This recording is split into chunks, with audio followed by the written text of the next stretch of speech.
So, seen a good moods lately?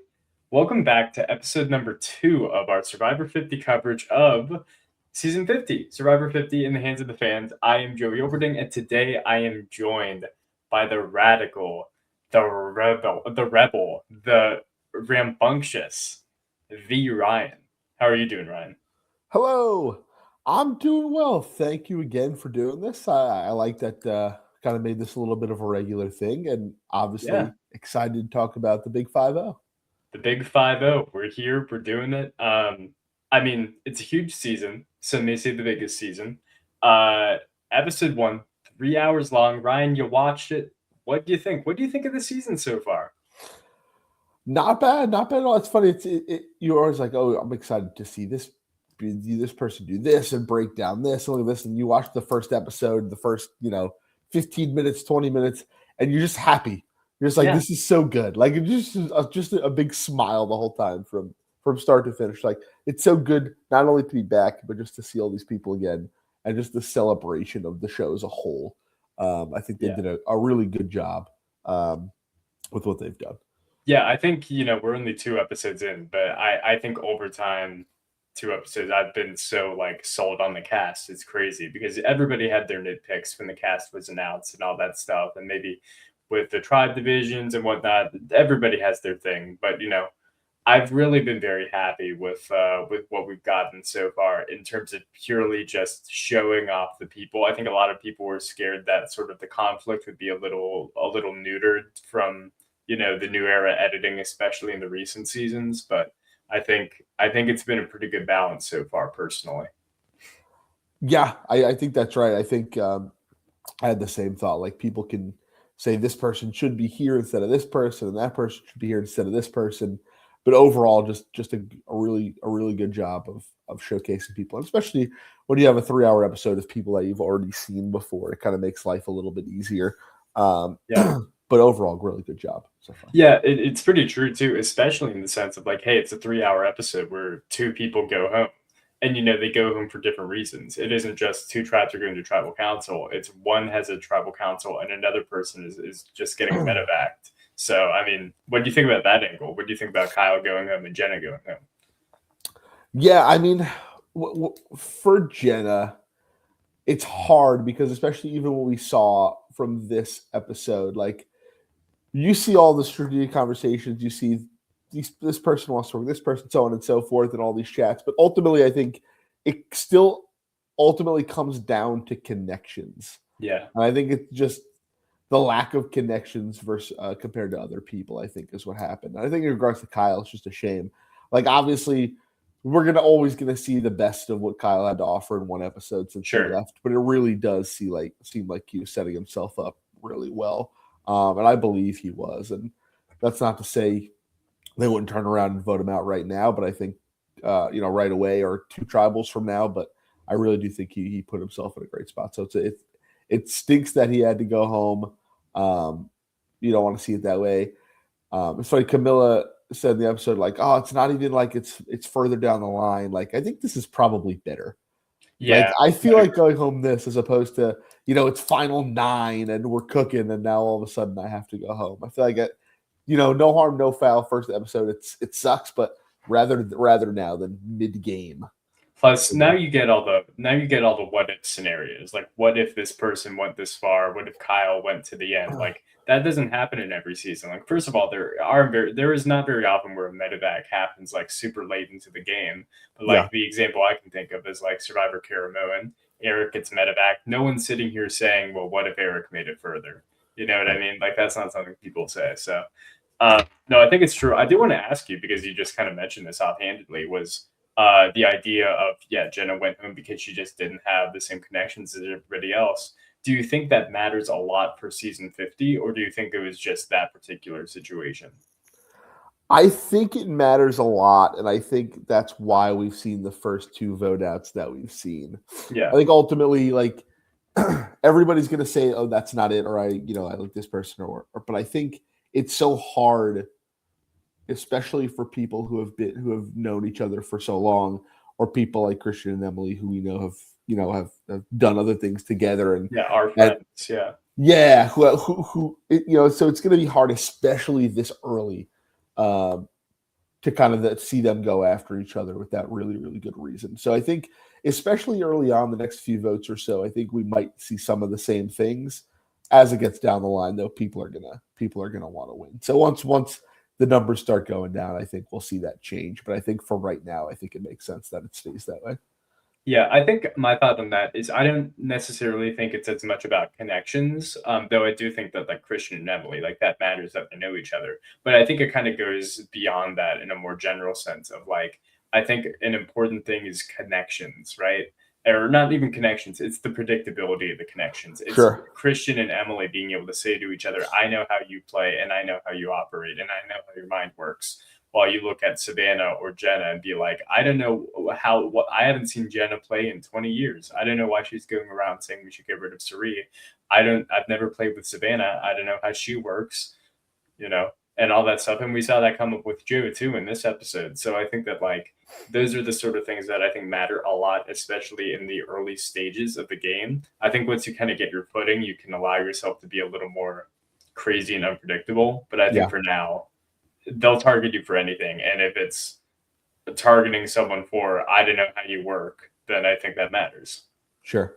Yeah, and I think too another good question is like because we've seen a little bit of the conversation of the episode, but not enough where I think it made too much of a difference. But do we think the thought that Savannah for sure had some sort of advantage or something really played as big of a part in her being the one to go home as they talked about in the episode? I don't think so, but I do think it mattered a little bit, but I don't know that it was as big of a deal as they made it out to be. Yeah, I think it mattered a little. I agree with you. I think there are so many situations where somebody comes back from that and could have an advantage or directly says to their tribe, hey, I have an advantage, or hey, I lost my vote. And there's no real reason to know until you go to tribal council. So, like, I mean, you could use the same logic of like, well, Q came back and said he lost his vote, but what if he really won something? You know, we Sure. don't know. And that could be a reason to get rid of him. But, I think Savannah, I think here's the thing about Savannah is we watched her in 49 and I think essentially she's the same person on 50. I mean, she came back 2 weeks later. And I think the thing that I would say about Savannah in general is that she is a pretty good strategic player, but I don't think she's a good social player. And I think, especially, I should say, in terms of new era winners, where wins are so determined by how good you are socially and the real connections you foster with people. See Marianne, Jam Jam, Kenzie, etc. Savannah is a very clear like. It's different because people went out of the season out of 49 being like, yeah, I don't like her, which I don't think is you'll see that with very many winners. So Yeah. it's Makes sense. interesting, and I think that you can say things about Rizzo, and Rizzo hasn't been perfect in the way that he's connected with his tribe either. But there's a huge difference between Camilla and Kyle and Rizzo, and then Savannah, who kind of went on a tribe and was like, "I won, by the way," and everyone like golf clapped, like, "Haha, yeah." I think it's just a little different. So that's my perspective on Savannah and maybe why she didn't really get a connection with anybody. Like I don't know who her number one ally was if she had one. So yeah, Agreed. Yeah, it seemed like she was floating around. It seemed like everybody was willing to kind of potentially work with her, talk to her, use her as a number if they wanted, but ultimately, I think it was just too much unknown. yeah, I would totally agree with that. And there's still a lot of unknown on this cast in general. I mean, we still have 21 people left in the game. It's Yeah. crazy to think about. I don't know how we're gonna get rid of all these people, but I mean, going into the episode, we still got 3 tribes. We got 22 people in there, and I'm thinking, let's just kind of go through these people, get your thoughts, Ryan, on these Sure. people on the cast and what you've seen from them so far, because we've seen a lot more from some people than we have from others. So let's get it started with the Kalo tribe, who has definitely been the most invisible tribe so far. And we'll go to, in my opinion, the most invisible player of the season so far, who would be Tiffany. Tiffany. Yeah. What are your thoughts on her so far, if anything? Yeah, same page. Definitely to me the most the most underedited and say, hey, what's going on with Tiffany? I mean, I think when we talk about this tribe, there's a couple of factions, right? And I think Tiffany clearly seems to want to work with D, and Camilla for now, and seems like the target's Chrissy. I think when it comes to Tiffany specifically, I think I don't know. It's hard to tell if she will play as well socially as D will. Like it's almost like if they target that alliance, will they target D because she's one, or will they target Tiffany for every reason? Like there's just not enough to go on. I do certainly think it helps that she still has Q and Charlie in the game.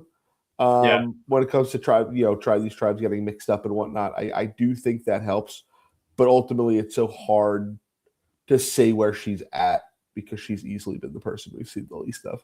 Yeah, no, I totally agree with that. I think Tiffany is in sort of a position that happens with one or two people on most of these fraternity seasons, which is she is the wild card, where it's like there's no real reason to outwardly target her, especially early on, but also it'll be hard to get a target on her in the future. Like I think Kelly Wentworth's a good example of someone who coming back, people are like, I guess Kelly Wentworth's here, and then it's Kelly Wentworth is here, I guess, until like the mid merge, and it's like, oh dang, now Kelly Wentworth's here. Amber, good example in All Stars, same thing kind of. It's a legacy of Survivor. Now that's not me saying Tiffany's going to be necessarily as good as either of those players, but I think that the biggest strength she has is that she by far has the smallest target of anybody, theoretically, in the game. She doesn't have enough of a resume for Jenna Lewis to be like, well, we got to get rid of Tiffany. I mean, she gets along with everyone. Give her an inch and she'll take a mile. That doesn't exist with Tiffany, which I think is good for her. But also, we haven't seen really what she's doing, so it's hard to say. Very hard to say. All right, well, let's move on to somebody who's also been pretty invisible. Surprisingly, she's kind of more visible in the first episode. Nope, that's not her. That's Charlie. I forget the order I put these things in. Sorry, Charlie. My bad. Well, let's talk about Charlie. What are your thoughts on Charlie, who is right there, by the way? I think Charlie has put himself in a great spot. It's interesting. Like this tribe to me, even though they win and they've been winning, and if they were to stay together any longer, they probably would keep winning. But I think it's an interesting spot. I think Charlie has put himself kind of right in the middle of the two groups within the tribe. You see, the one side targeting wanting to go after D, the other side kind of talking about Chrissy. And Charlie and Mike seem to kind of be sitting right there in the middle to kind of float around wherever they want to go. Plus, I think Charlie probably has decent New Era connections. I think overall he's probably in one of the better spots, if I had to say so right now, out of maybe anybody in the game, especially on his existing tribe. Yeah, I think I'd agree with that. I think the interesting thing to be about Charlie, even more so than Mike White, who I think is also accurate to this, is that it feels like Charlie just doesn't have to try for a while. Like he could do basically anything and he will not be the first target on any tribe he's on. Now he could obviously get screwed over by a swap or whatever else. Like that's always in the cards. But I look at Charlie and I'm like, this guy's not the guy I have to worry about the most. He's just too normal. Agreed. He's goofing around with Coach, and he's goofing around, and he's making makes it very lighthearted. You see Mike White kind of trying to fake suck up to him a little bit. Oh, strategize for me, please. Like there, people are having a good time with Charlie. Nobody seems to be targeting him, and I think he's in a really good spot right now. Yeah, I mean, I think especially as a viewer looking at Charlie, like this season is different from 46 in the sense that I'm not being force-fed Taylor Swift references every 2 minutes. So it does make me not like there was anything wrong with that, even though I didn't like it, but not like there's anything wrong with it. But that's to say that now I get to see Charlie way more as a game player and not as a gimmick, if that makes sense. And I'm just like, this guy has no like flaws in terms of gameplay. The worst thing you can say about him is that he doesn't know how to pick a number one ally, but that wasn't really his fault. He got to the end for it. So I don't know. And you saw a little bit the funny clip. I don't even remember which episode it was at this point when he said when he mentioned like we're talking about Chrissy like I'm known to go like an older woman as my number one ally, but we can't always play the same way. Yeah. So yeah, we'll see what's up with Charlie. I have a feeling he's going to be around for a while, but we'll see. All right, now let's move on to I believe I didn't know it anymore. The person I was talking about before. Nope. All right, here's Mike White. I really should have remembered how I did this beforehand. I'm just not going to try to lead into things anymore. We're just going to see how it goes. Hey, whatever happens. Well, hey, I mean, you just talked about Mike White, but I mean, let's do it again. What are your thoughts on him?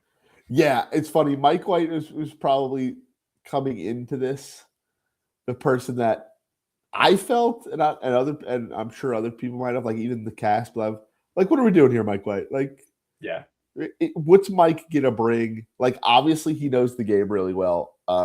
He's a great narrator, which they're already using a bunch of having him narrate some of this stuff. But as when it comes to the game, how is Mike White going to be? Are people going to want to target him? And like I said, he seems to be sitting pretty right now. Him and Charlie, like I said, are the two. Nobody's targeting him. He's same thing. He's having a good time.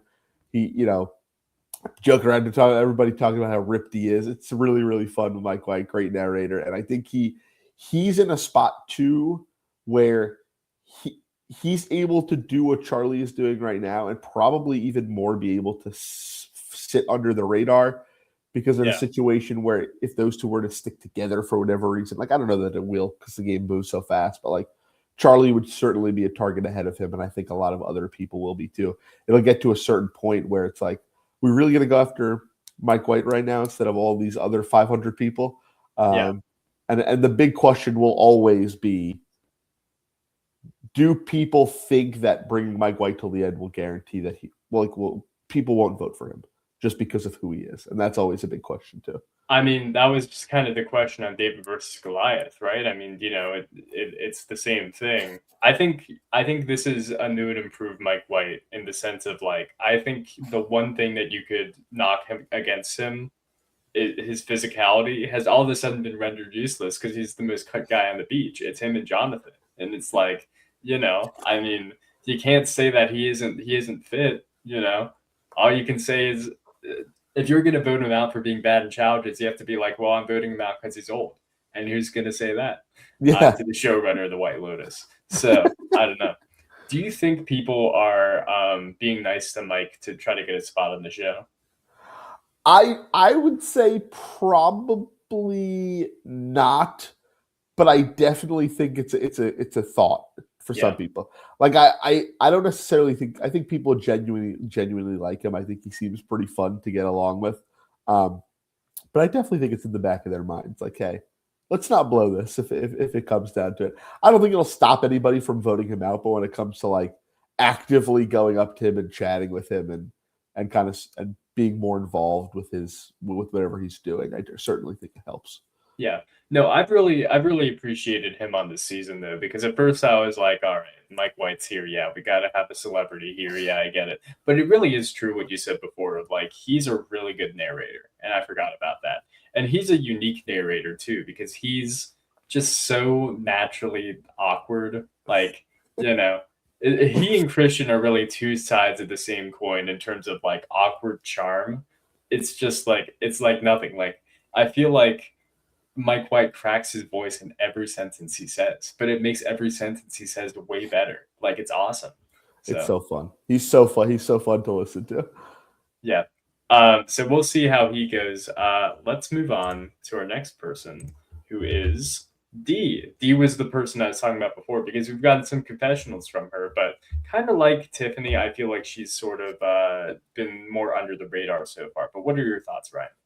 Agreed. Yeah, I think when it comes to Dee, I think Dee has the same kind of skill sets that Kyle does, where I think even though she's a winner, she's still so charismatic and good socially that she can get people on side relatively easily. The problem is for Dee is that we've heard her name mentioned a lot preseason, a lot currently by like Dee is such a huge threat. Like, even though Kyle's such a huge threat, he comes off as like just this very natural, likable guy. I think Yeah. D is a little more intimidating, and I think D is a little more people are a little more wary around D than they would be around Kyle.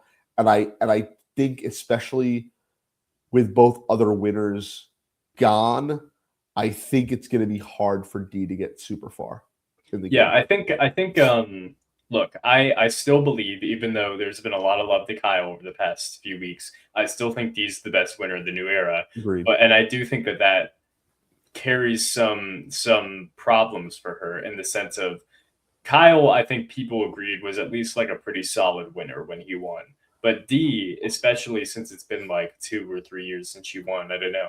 She now has like a mythos around her. Like I wouldn't say it's like Kim Spradlin level, but it's a pretty big mythos, especially for someone from the new era, in the sense of like, you know, she masterminded this alliance and she spun Austin in a web, had him around her finger. And, she can do that to anyone because she's so good socially. And I don't know if that's necessarily, I know I heard somebody say that in the pregame press. I don't know who it was, but somebody said that. I bet it was like Jonathan or someone. I don't know. But regardless, the mythos exists and it's out there. And I think, not to say that D won't be able to find allies because she obviously already has. But I think in terms of the do I want to vote out D or do I want to vote out Tiffany? I think people will want to vote out D. The only question is, will people be so scared of D that they want to get rid of one of her allies first? That would be my thought on that. So. Yeah, it's funny. We do really see that a lot, and it's funny. Like even thinking back to Winners at War, people are we got to vote out all of Rob's allies. Just vote out Rob. Like if you're so scared of somebody, just vote them out. I see it a lot. It's funny. I'm not to get too off track here, but I recently finished watching Australian Survivor, Titans Rebels, and it's a lot of the same thing. I don't know if you watched that before. I think I watched the first episode. It takes a while for me to get into Australian. But it's a lot of the same thing. Two powerhouses kind of going, sometimes working together, sometimes not. But it's targeting the people around them instead of targeting them themselves. And it's done a lot. You see it a lot on these shows. So you're right. I'm curious too if they decide to go that way for whatever reason. Like, oh, I'm so scared of D. Let's go for Tiffany instead.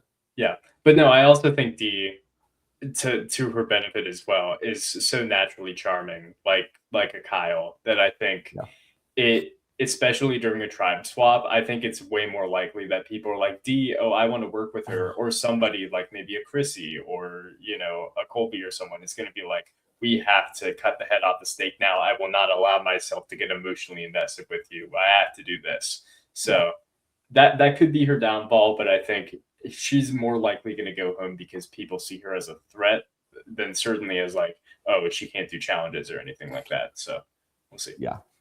All right, let's move on to our next person, who is Chrissy, just mentioned. Chrissy had an interesting episode this episode. What do you think of her? Yeah, I mean, I love Chrissy's energy. Like to me, like she clearly is there to play and play hard. My concern for Chrissy is the same as it is for Jenna, as it was for Jenna, where it might be too much too fast.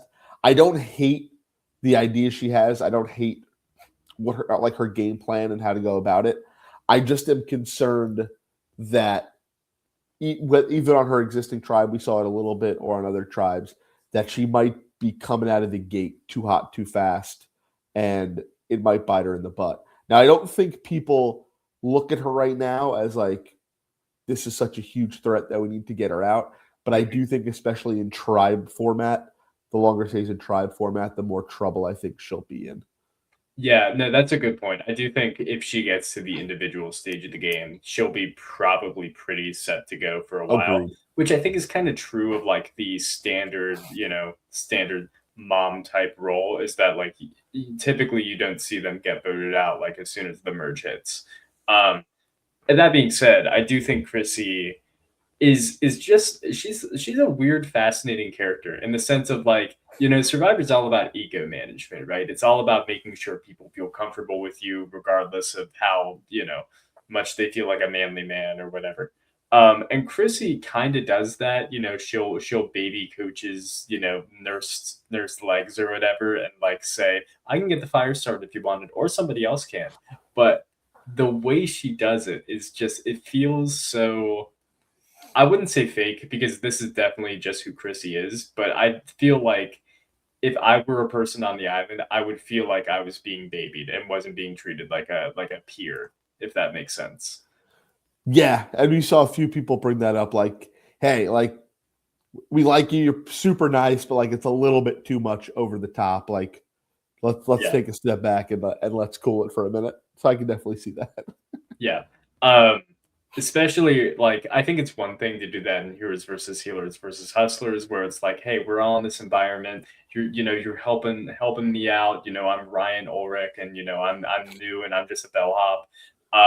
Versus when it's Survivor 50, and it's like these people have played at minimum once before, so it's like, do you really need to say, hey, I can start the fire, or you can, I mean, it's whatever you want when people kind of they played this game before. They know sort of those things you would think inherently. So I don't know. We'll see with Chrissy. I'm not a huge Chrissy fan. I was not a huge fan of her on her season. That's Um, true. but I think that that doesn't mean that I dislike watching her here. It makes it interesting to me to see all these people almost kind of like play around her so far. Yeah, So yeah, we'll see what happens with her. But yeah. I agree. All right, let's move on to our next person. And that would, of course, be Jonathan, who had a big episode this episode. Sort of a strategic coming out almost. He was very much talking about how cool and strong he is, both physically and mentally. What did you think, Ryan? Yeah, it's funny. People don't expect much from Jonathan, and I think the best thing that I've seen from Jonathan so far is his awareness. And like people always say that, like people always say this, and then they don't actually do anything about it. But understanding how you're viewed in the game and trying to use that to your advantage. I think he smartly knows that he'll be kind of looked at by the old school players as somebody that they want to work with and can rely on and trust. And at the same time, know like, hey, I'm thinking a couple of steps ahead strategically, and we'll see what happens. I think I've liked what I've seen from him. I liked what he's discussed. Um, I don't. I'm 50-50 on whether or not I think people will look to target him um, yet, but I do think the fact that um, that there were switching tribes so early, I think hurts him. Yeah, Where I think even go to kind of backtrack a little bit, where even if I think the was it Sela, whatever their name is, the Sela tribe, the Orange tribe, yeah, yeah, if yeah, they know that a tribe switch is happening so early, I don't know that they make the same decisions they made. Maybe they do, maybe they don't. But I think the fact that they'll see movement around these tribes so early will put more of a target on Jonathan, where people won't care so much about, oh, we need him to help us win these team challenges, which is kind of his forte, because who knows how long he'll be on the tribe with me anyway. yeah. No, I think that's a fantastic point and something I didn't really think of. Yeah, I think the thing that would have benefited Jonathan the most going into a tribe swap would have having been to tribal council to formally establish like, hey, this is where I stand. I'm good with you. We're together. We got this. We'll be together. Come merge. And now that he doesn't have that, he's obviously going to have allies, theoretically. But I mean, he's already on a season by himself. He's from his original season. There's nobody else from 42, I should say. So, and I feel like he's probably one of the least connected people from the new era, if I had to guess. um so it just makes it a little weird. Now, all that being said, I think purely from the basis of like, hey, even on a swap tribe, I still don't want to go to tribal council. I think people will probably keep him around if possible, or they just won't lose a challenge, which I think is probably more likely. But it does raise the question of like, okay, well, as soon as merge hits, is everyone just going to go after Jonathan then? Because I could see it happening. So Yeah, Me too. It's hard to tell like where people fall on whether to target him or not. I tend to think they might not. Yeah, Like he won't be super like jump out as a target. Even when we get to the merge, I think people always obviously like it's always the Savannah types, especially recently, that do better at these things once the merge comes. So yeah, I honestly feel better about it. Like I do think if he gets to the merge, I think he could be in a good spot. But I do think he correctly realizes like, hey, the old school players are going to be able to feel like they can trust me and use me as an ally. yeah. And I think he's right. And it depends. I'm curious to see how he plays that. If he just goes alliance strong, or if he tries to maneuver through the game. But I like so far what I've seen from him. Yeah, I mean, honestly, a lot of what this sort of reminds me of is 42. You know, there are no tribe swaps on 42, but I mean, what happened with Jonathan was, hey, he's leading his tribe. You know, they're winning immunity challenges, things are going well.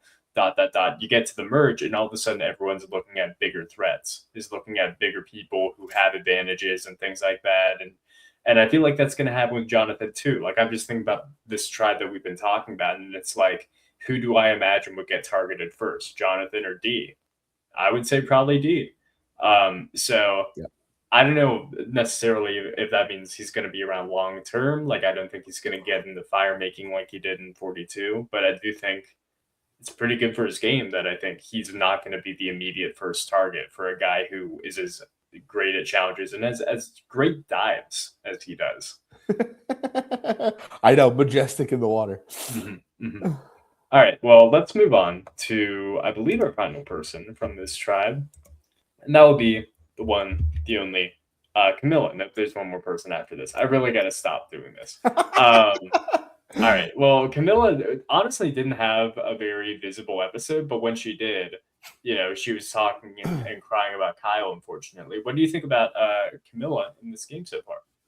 Okay, so I will start by saying, everybody does their winner picks. Camilla was my winner pick, Yeah, and I have always really liked Camilla's game.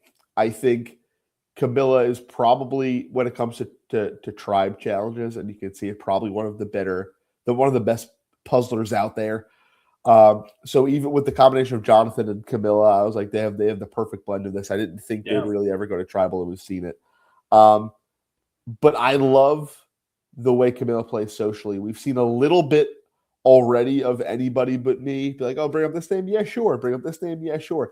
I think I think she's right. After the way her season went, where she had Kyle to bounce stuff off of, but didn't really have too many super strategic players to play with.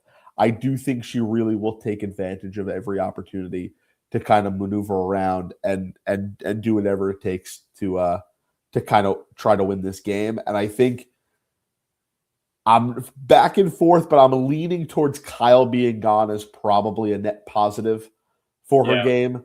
I yeah. think the fact that it's not an open duo sitting out anywhere really will help and lower her threat level, and I think she'll be able to take an opportunity take opportunities from that. But again, pretty relatively quiet couple of episodes for Camilla compared to a lot of other folks.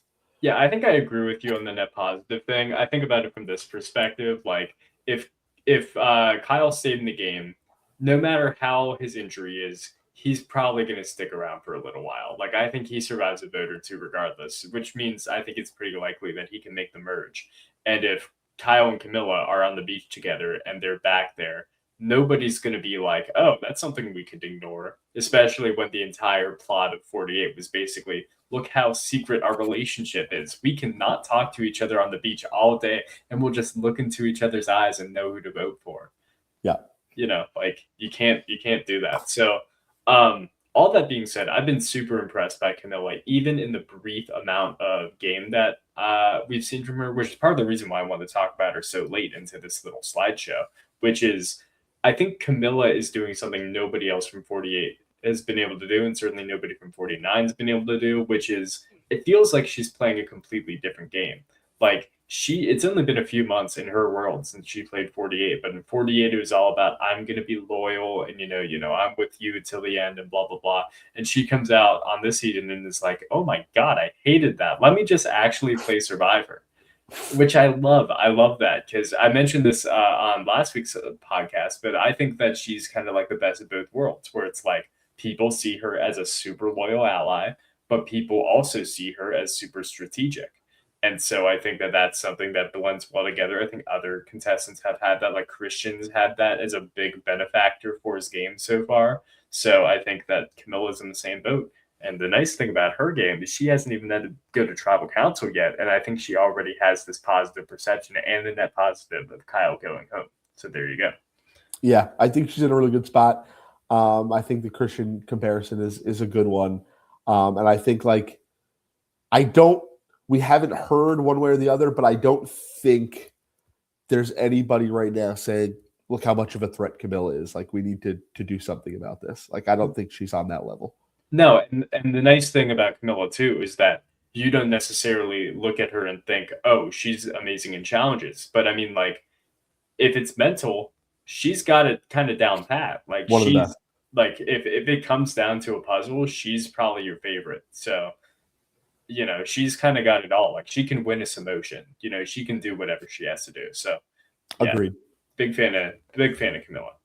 All right, let's move on to our next person, who is Coach Wade, who I thought I was setting up before, but I wasn't. Coach Wade is here. Benjamin Coach Wade is here. Ryan, what do we think about that? Coach, so polarizing. I will always be a Coach stan.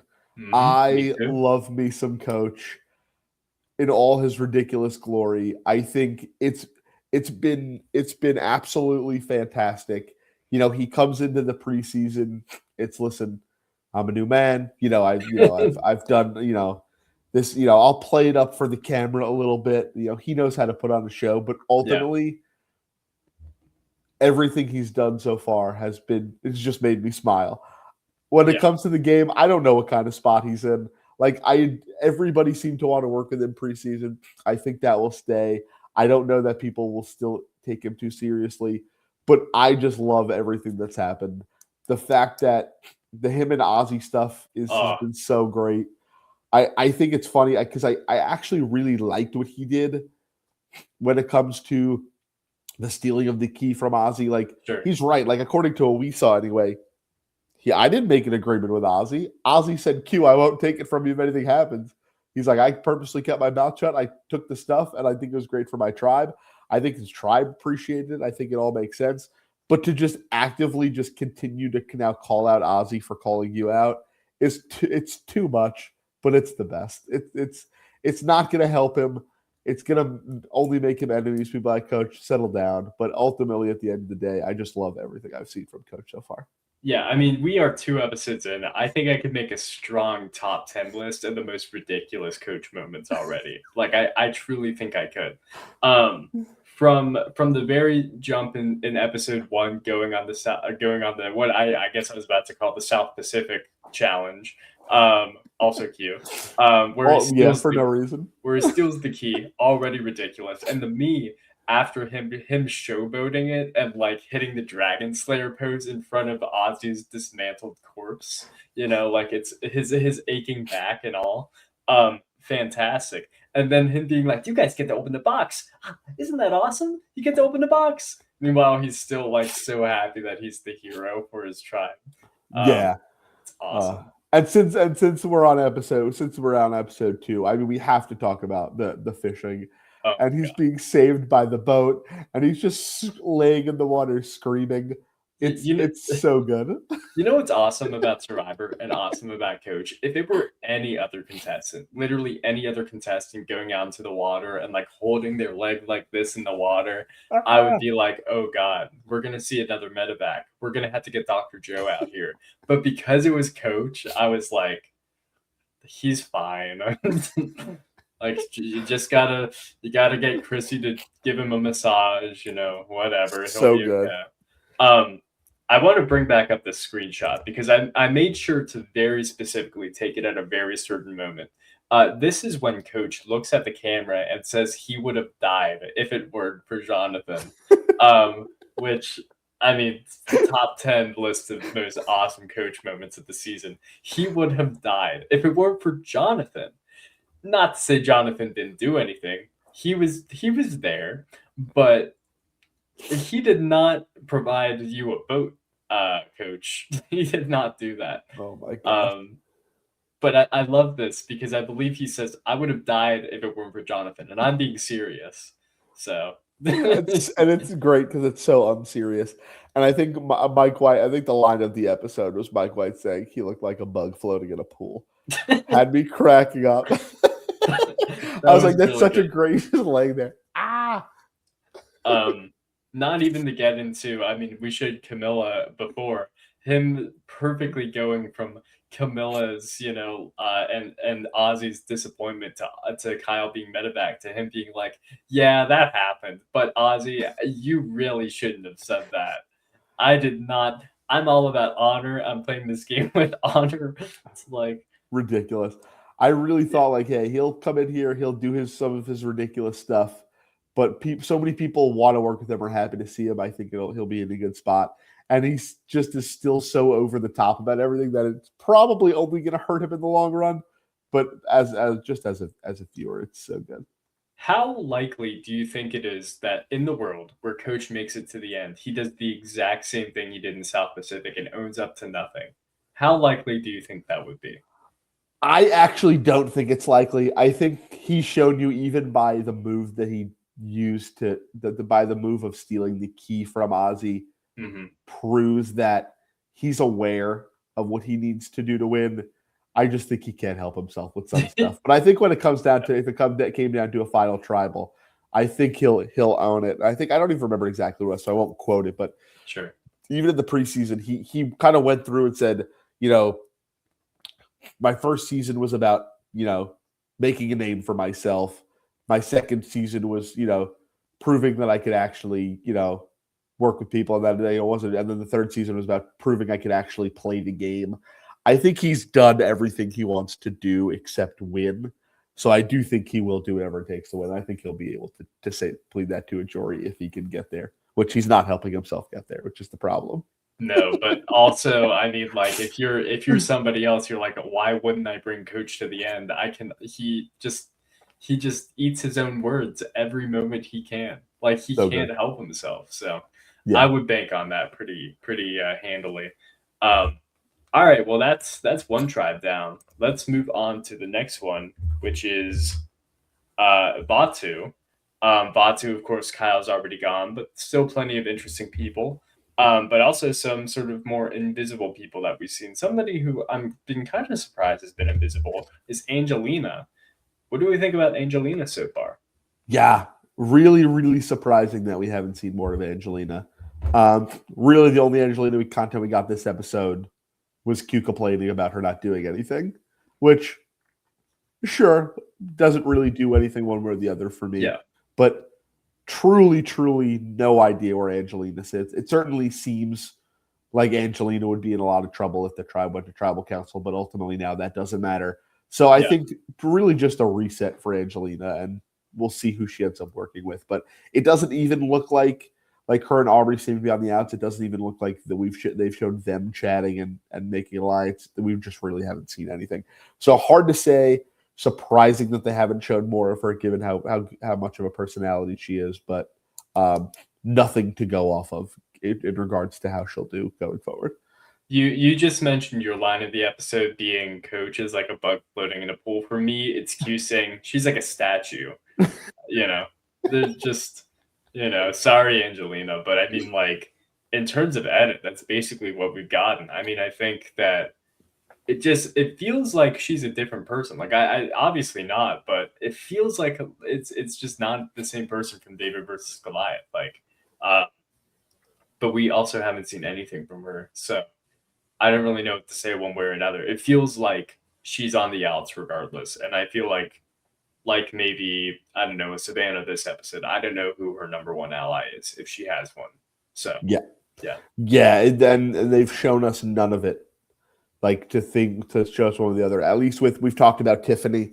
being the other kind of most invisible person. At least they showed the Tiffany D. Camilla getting together, saying, "Let's do this. This is my target." We don't know who Angelina's targeting. We don't know who Angelina's working with. We know literally nothing. Mm-hmm. For all I know as a viewer, she is literally just like this screenshot. She's just sitting there. That's all I really know as a viewer about Angelina's game right now. So yeah, I mean that's sort of where she stands. Let's move on to someone who at least we have a decent sense of what's going on with them, and that would be Stephanie, who also we didn't really get any Stephanie content this episode, but we have an episode past, I should say. So what do you think about Stephanie so far? Yeah, quite episode for Stephanie. I think Stephanie, the way I would describe Stephanie is I think Stephanie so far has played the game that I figured Stephanie would play. And that's not a good thing or a bad thing. It's just that's what I kind of expected. Work with Colby, which was not surprising. Getting an alliance. She's still pretty good socially. People seem to like chatting with her, working with her. But all of the kind of strategic talk from that group was from the other folks that were not Stephanie. So not surprising what I've seen so far, not good or bad. I think she's in a good spot just because of people she's working with, but that can obviously change on a dime. But I do think she will want to, no matter who's in her group, will want to kind of be alliance strong, work with the older school player or whoever, be like, hey, I want to work with you. Let's be an alliance. I'll be loyal. I don't think people will doubt that, Stephanie. I just don't know what if Stephanie will have the ability to kind of change on a dime and be cutthroat this season. I assume she would.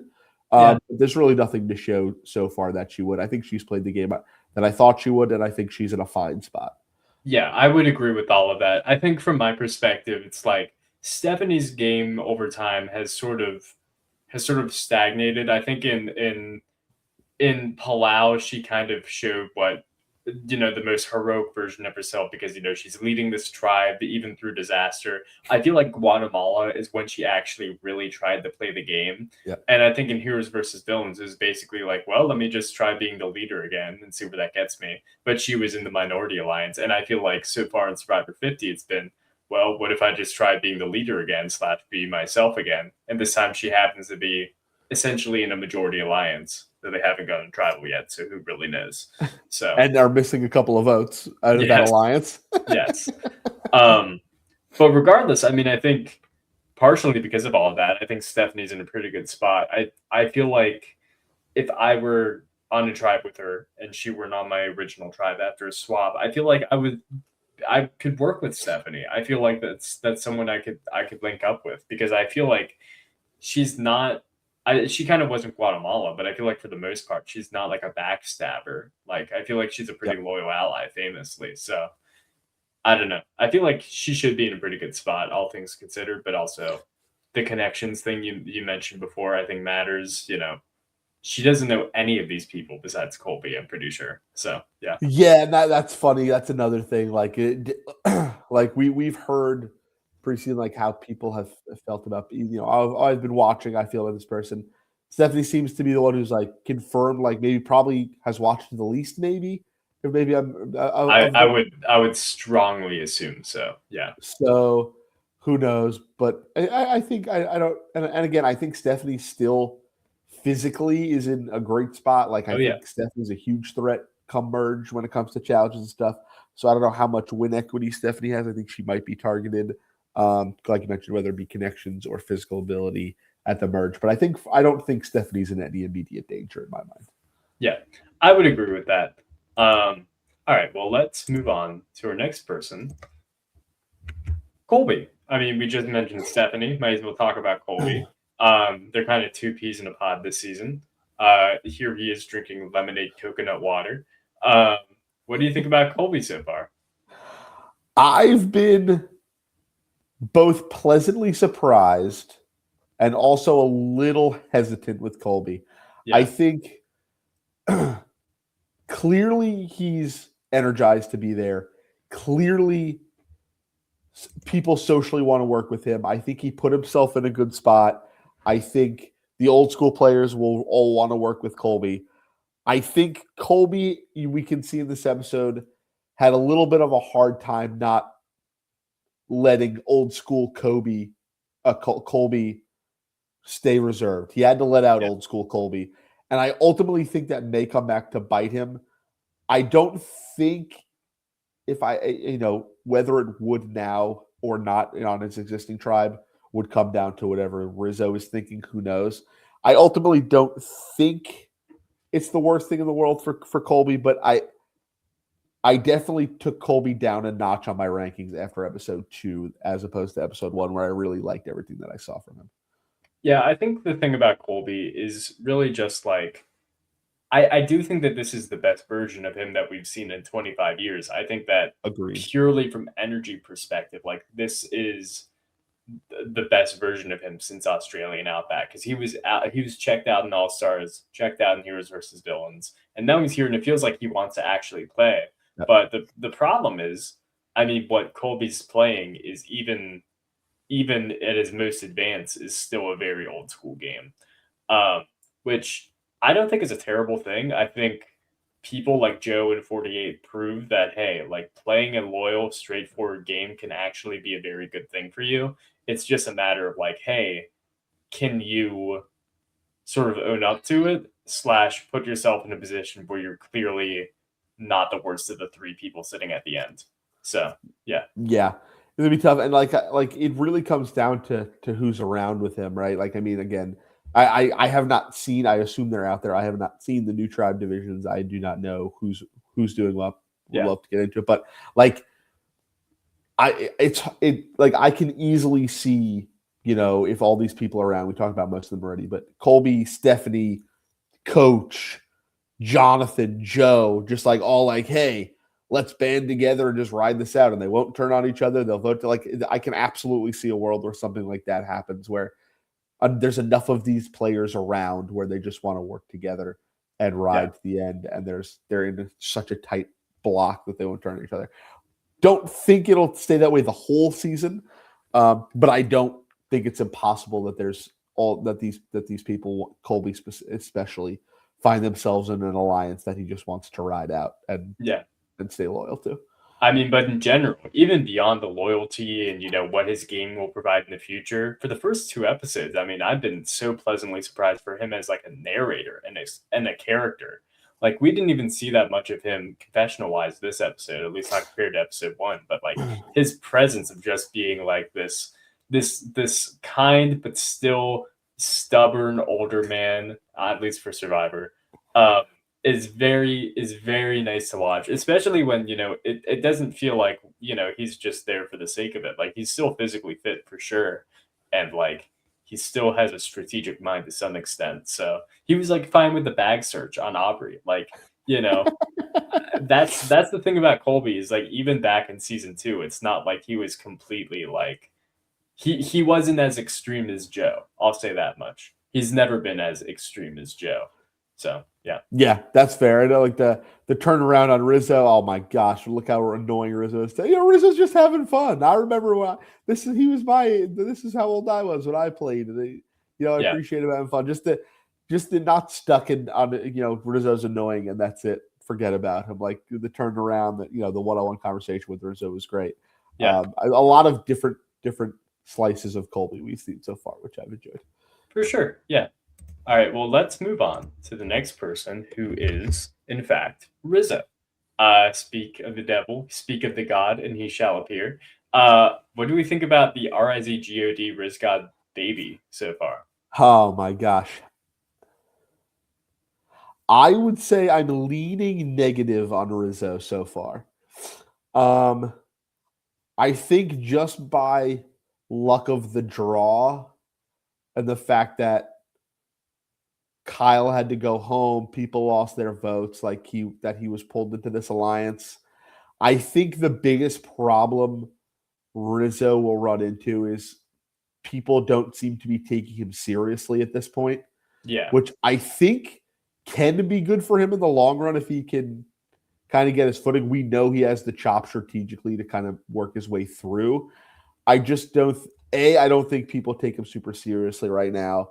And B, it's a lot about reading the room, which he doesn't seem to be doing, right? Yeah, Like his view on the camp life stuff is probably the right view, of like, does this but stuff not on really this matter? season. Yeah, But when you're working with people who take that seriously, you just kind of have to chameleon it and blend in and do what you have to do to fit in. And the fact that he kind of just ignored them and was like, "Yeah, I'll figure it out. It's fine." It's like, yeah, probably this stuff isn't that important. But if half of your tribe, especially the half of the tribe that has decided to pull you into their alliance, thinks you should be doing this stuff, you should probably do it. And also, one thing I will also say is that part of the one thing that Colby was kind of like dadding him about was like, "There we go, come on, grab the stuff, start the fire. We can yeah. do this." You would Where's your think stuff, somebody who buddy? loves the fire making challenge Yeah, yeah. would take making fire more seriously. Yeah, that was crazy. I noticed that too. Um, Look, I think Rizzo. I don't think as down on him as maybe you are. In the sense of like, I still think he's an interesting character to have on this season specifically, as such a new era like coded person. Like even beyond everybody else, it feels like he is the most like hardcore. I've played online Survivor type guy on the cast, which it's fine. But I think it's interesting in the sense of like he I feel like he just doesn't read the room about what he's supposed to be doing. I feel like he's so caught up in strategy that, Yeah, he misses how people win Survivor, which is, like I said, going back to the Kenzie of it all, social as well.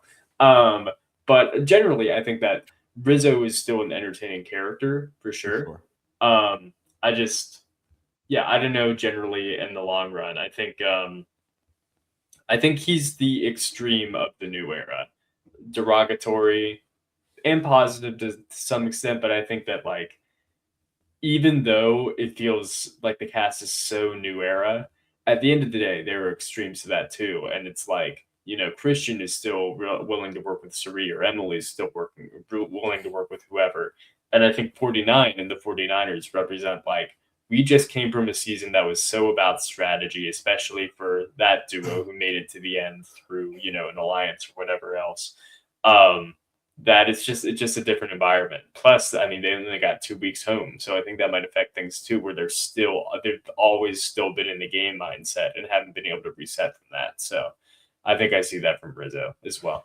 Yeah, and agreed. And I mean, I think the connections thing is always going to be an issue, even though he seemed to work his way more into an actual set alliance than Savannah did. But I think, unlike for Camilla, I think Savannah going home is actually a net negative for Rizzo. I agree. I think they could have been able to work together, kind of bring allies in of people they kind of have worked with already. I think they both would have needed that. And I think Savannah going home is probably a net negative for Rizzo. Yeah, I'm just thinking about Rizzo in terms of like a returnee contestant, and I'm thinking the contestant he reminds me the most of is not a new era contestant. He reminds me a lot of Adam Klein, especially returnee wise, because you mentioned it before of like people struggling to take him seriously. Well, that was a big thing with Adam and Winners Yeah. of War, where it was like, hey, I mean, Rizzo didn't win, but I mean, he came relatively close. He could have won theoretically. Um, and it just felt like when Adam came back after winning, he was so caught up in the strategy and not the socialness of it all once again that eventually people were like, "What's this guy? Why is this guy here?" And then they just got rid of him. And I feel like Rizzo, I feel like that same thing could happen, especially because I don't think he's going to be the long term plans of anybody. Q basically brought him into the alliance out of necessity rather Yep. than want. So I think that could happen to him. So we'll have to see. Yeah. Very curious to see what happens. All right, let's move on to our next person, who is, in fact, Q. Here talking about being the lookout. I made sure to get the confessional of him being like, I'm the lookout. What do we think of Q so far? Q is the person, if I had to say who I have been most pleasantly surprised by, I think Q would have to be my pick. I think Q had his fun. I think 46Q, I think that's the season, right? Yeah. 46Q is I think he knew he wanted to make a name for himself. He did all the silly stuff. I need to quit. Let's not quit. This and that. He was on the tribe that was losing every challenge. Yeah. I think he did what he needed to do to be memorable. I think he did what he needed to do to be back. He was probably one of the first calls to come back for 50. But now that he's here, he's taking it seriously. He's making those connections. He's got a mind for it. I think he knows what he needs to do. Will old Q eventually come out? Probably here and there. Who knows? But I really, really, really I think that Q put himself in a good spot. I've really enjoyed everything he's doing, and it does seem like people want to work with him. He was probably the number one on the list of he's too unpredictable in the preseason. Like he's too unpredictable. Don't want to work with unpredictability, and he doesn't seem to be doing that at all. People seem to be fine working with him. Now, again, granted, we don't know how Angelina and Aubrey really view Q specifically, since they're outside the alliance. But I think Q, I think he did the right thing with Ozzy. I think the two of them worked that out well. I really have enjoyed everything he's done. Yeah, I think the thing I've been most pleasantly surprised is sort of what you mentioned in terms of like going from being this unpredictable person that people in the preseason were like, well, I can't work with him, to being kind of the centerpiece of his tribe right now. Now, I do think that like if a swap goes poorly for him, it could be bad news. But I think generally across the board, I think Q has a few things going for him. I think he is a person that I think once you talk to him, you're like, oh, this guy's just loyal. This guy's here for the tribe. He wants to win. I think he also has the benefit of like he's a physical guy. We didn't really see it that much in 46, but like I mean, this is a former college football player. Like he's very physically fit. So if you want to win challenges, I mean, you probably want to keep him around. Plus, he's nice. He's a nice guy. So I think all those things combined really help him out. And I actually, one thing I want to say about Q is I think he has also the advantage of, take him versus Colby, for instance, on this kind of tribe, this camp life stuff. Like Colby is, when Colby's saying this stuff, he comes across very serious, very dad-like, very stern. Yes. I think Q has the benefit of people know him for being so silly and ridiculous that him saying this stuff to people, it's like, oh, you're right, Q. I'm sorry, I should be doing that. And people just brush it off as Q's being ridiculous. He's saying all this. He's saying this to me. Angelina's like a statue.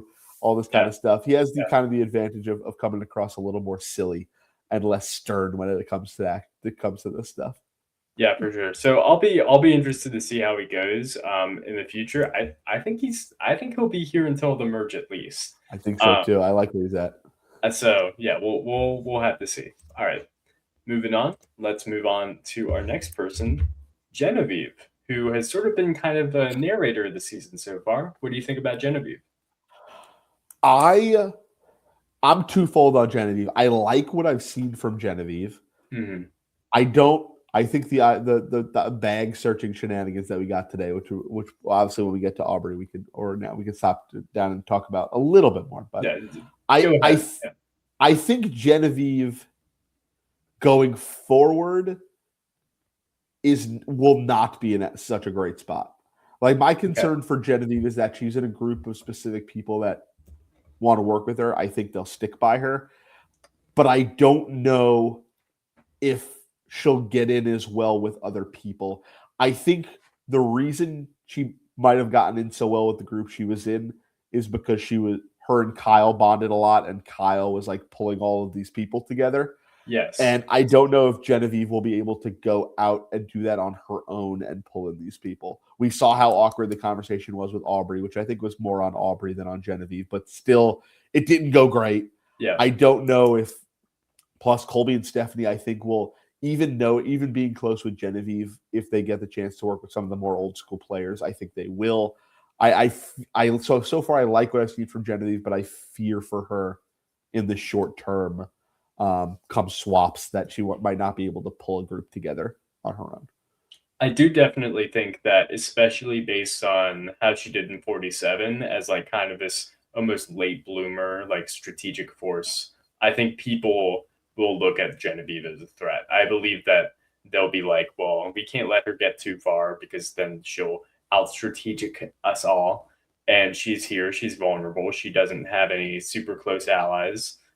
Probably. I mean, that's just my guess. Um, now's the time to take a shot. So I could definitely see that happen. I mean, I don't know how the swap's going to work out for her, but I mean, we'll see.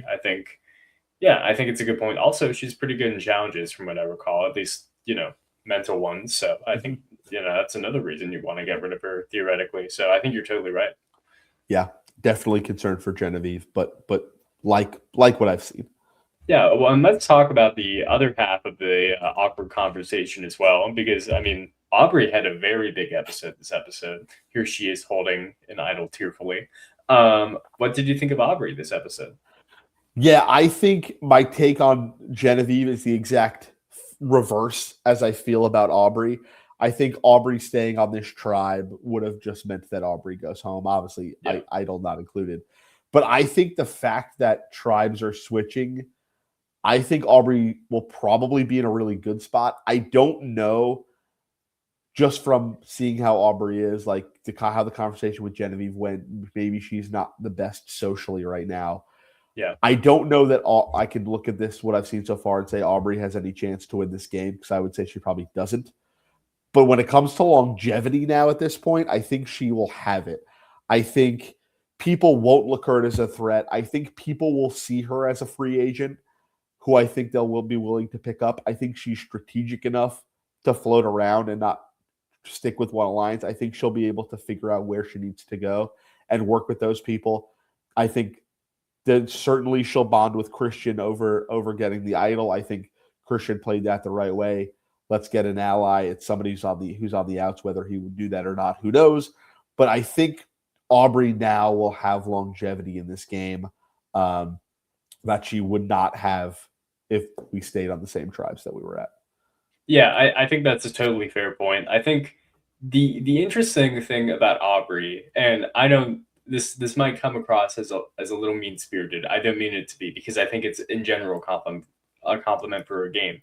Genevieve, I think when she walks around, she breathes like confidence, and confidence is dangerous in Survivor, especially when you're on the outside. And I think this season especially, Aubrey has been the exact opposite. Like when she walks around, I see a person who's nervous and scared for their game. Which I mean, maybe with an idol, she'll walk around a little differently now. But I think in general, if I were on Survivor and I saw the two of them on the same tribe, I would be more threatened by Genevieve. And especially going on later in the game, I think that could really help Aubrey out. She is an idol. Theoretically, if she gets back to the boomerang idol of it all, she'll have an ally with Christian, maybe, if they can link together and he can be like, I gave you that, by the way. I think Aubrey's a loyal enough player. She's strategic, but she's a loyal player in general, that I think that would really work out for her. So yeah, I think you're right. Which is crazy, because if you told me that I'd be super high on Aubrey after the first episode, I would have told you you're crazy. Yep. But I think you made a really good point. And I mean, having an idol definitely doesn't hurt that. Doesn't hurt. I do want to ask, again, an episode question for you. Please. What do we think about the timing of this idol hunt? Do we think, there's some theories out there, do we think the reason Aubrey was close to her bag was because she did have the idol and she just didn't have it in her bag when they checked? Or do we think it was from fun editing, or do we actually think it was just bad timing and they checked her bag before she actually got anything? I wouldn't be surprised if it was just clever editing, but either way, I think it's an interesting thing to show off, and I don't blame the editors for showing him that way. I think it would be weird, not to say that, but Aubrey's played 4 times. I think she would know better than to constantly have her bag on her, going everywhere if she didn't have something. And I think Genevieve was probably right to pick up on that. That being said, if that's not the case, or if she was hiding her idol on herself in the first place, and I don't know why she's bringing her bag everywhere, that's another question. But Yeah, I think that's pretty likely that they showed it out of order, but I think that'll probably set up for a future storyline, so I'm okay with it. Sure. Sure. Yeah. And who knows, maybe it's because of people like Jawan who accidentally take people's bags and Sure. throw sticks and twigs in them. Yeah, you never know. You never know. All right, well, let's move on. I believe no, I'm not even gonna say anything, but Yeah, don't jinx it. I'm just gonna guess that we are, in fact, yes, moving on to the main tribe this episode, Sela. No Oh, Jenna Lewis here, but still plenty of crazy stuff going about. But let's start with the person who, through the first two tribals of the season, has still been the most invisible of this tribe, who would be Emily Flippin. What do we think about Emily so far? I really like where Emily's at. I just from an editing perspective, obviously you're right. Yeah, Not as much of her as some of the other folks. I do, however, feel from again, it's the edit, who knows, that Emily's maybe too loosey goosey with information and what she's sharing. Then the one scene that jumped out to me was the scene where she's in the hammock with Suri, and she's like, "Well, Christian wants to do this, Rick wants to do this, and I want to do this." I'm sure that wasn't the whole conversation, but just seeing that, be like, Emily, like, don't worry about giving all that information away. Don't even just framing it that way makes well, my alliance, but these three people that I'm working with all want to do different things. Like, shh, like don't yeah, say so much about it. So I think she's put herself in a good spot. I think people want to work with her. I don't know if it just happens to be because there was a lucky tribe draw that she got Christian and Rick, who both seemingly wanted to work with her. But I think she's been doing well. I think she's socially read well to everybody. Like I don't think she's come across like nobody's said, "Oh, I don't want Emily here." Nobody's been targeting her. So I think it's not just lucky draw. I do think Emily is better socially this season. I just don't like how like I said, I too much sharing early on might come back and bite her. yeah. I think it's one thing to say that to somebody. It's another thing to say it to Sari of all people, because Yes. Sari is basically someone you can guarantee is going to keep that information in mind. And since I think basically everybody knows that Ozzy and Sari are working closely together this season, you saying, and I believe she's the one who said that she wants to target Ozzy, is Yes. crazy. It's crazy. So, yeah, Yeah. The fact that she tells all of this information to Suri of like where everybody in the tribe's heads at, and then goes back and says Suri is so clearly clearly Suri is protecting Ozzy. I still want Ozzy out. Like ultimately, I don't know that any of this will ends up coming back to bite her. I think the only person it ends up hurting her with are Suri and Ozzy. I don't yeah. think anybody else really cares. But if she's going to continue to play like this, I think she'll get herself in trouble. Yeah, no, I think it's a good point, for sure. But I mean, at the moment, I mean, Emily's arguably maybe the best spot in the tribe. I probably wouldn't go that far, but I do think that she's probably top two. It's either her or Christian, in my opinion. Yep. Um, and I think that she has the benefit of, nobody's like noticed how good of a spot that she's in. It feels like she's kind of there, but sometimes it's good to just be there and Yeah. to just be sort of all the strategic conversation is flowing around you, and you get to be like, "Yep, I'm listening to all of it." So Especially with 21 people still in the game. Like, don't worry about being out in front of any votes. Just hang out, but make your relationships and talk shop with everyone. yeah, very good point. All right, let's move on to uh some more strategic merit. Nope, let's go to Ozzy. Sorry, I messed up again. Ozzy's here. My God, is Ozzy here? What do we think about Ozzy this season? Um, 50-50. I mean, I liked what some of the stuff he's done. I haven't liked some of the stuff he's done. I mean, number one, just hitching your wagon to Suri, never a bad strategy. Never That's bad. that I like. I Tried and true. think I think in the past he's been a little wishy-washy. He's wanted to trust Suri, couldn't trust Suri. I think Suri is right. For as good as Suri is, Suri will back her people. And I think especially the time, I think giving Suri the extra vote, but keeping the idol a little bit more a little secret, I think everything he's done from a decision-making process has been right, and I would do the same things. I like everything he's done. A little weird that in the conversation today, after so openly talking about trying to protect Suri last week, his argument, he said as long as it's anybody but me or Joe this week was super interesting because we haven't really seen that one-on-one connection. We know, but to me, it's seeming like, okay, I just want to win challenges, which is kind of more of the old school thought. But I actually don't. I very much think Ozzy is making a mistake carrying on about all of this coach stuff.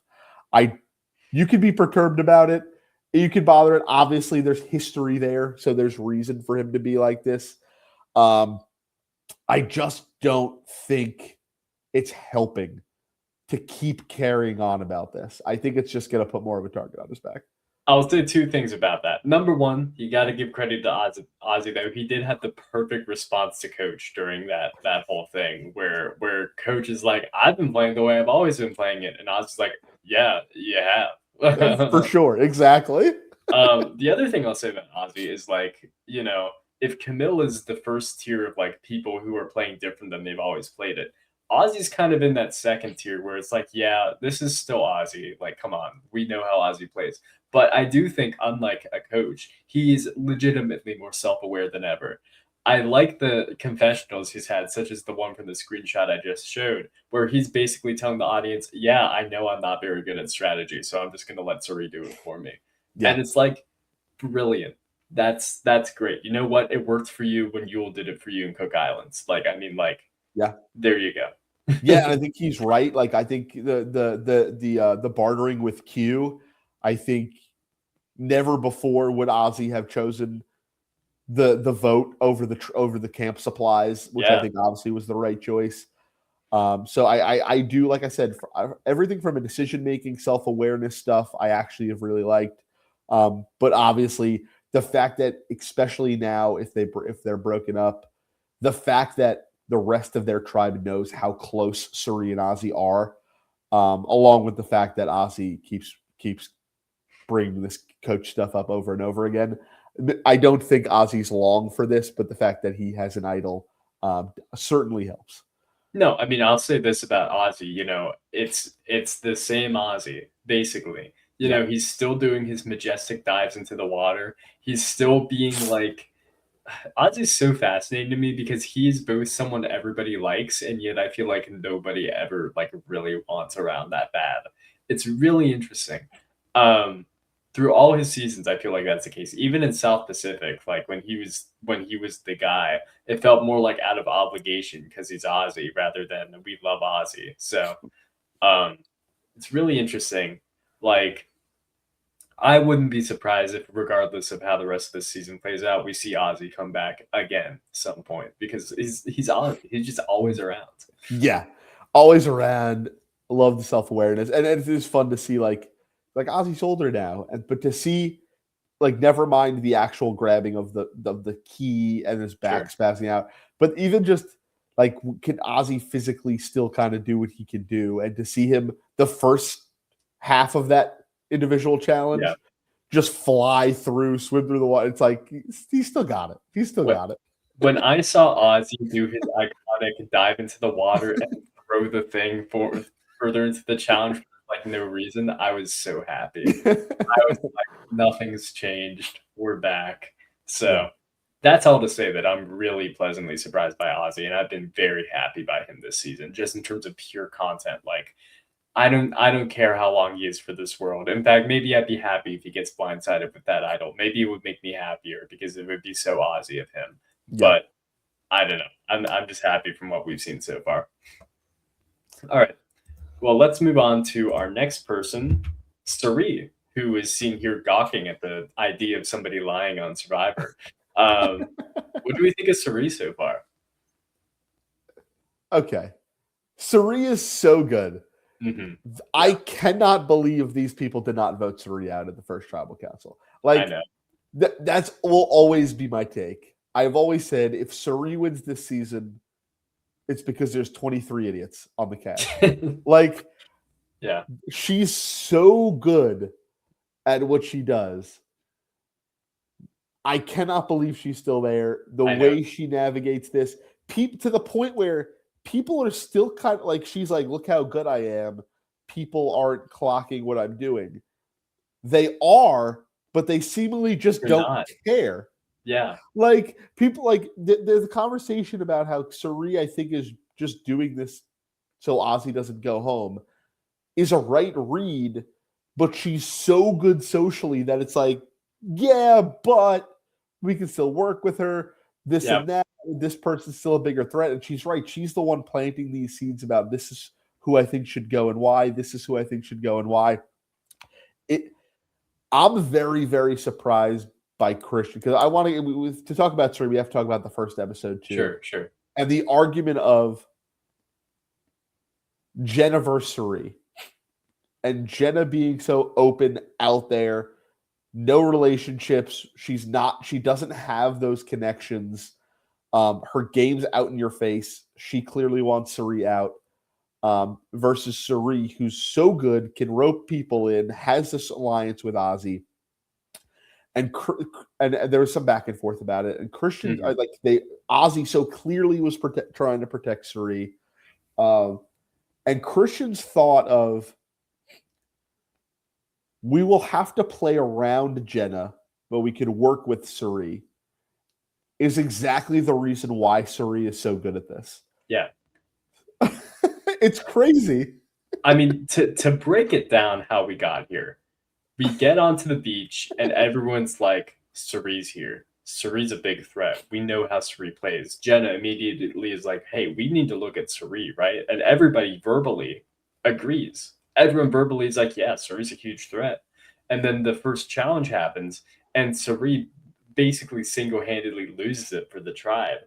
And it's like, man, Jenna's got to go. It's so nuts.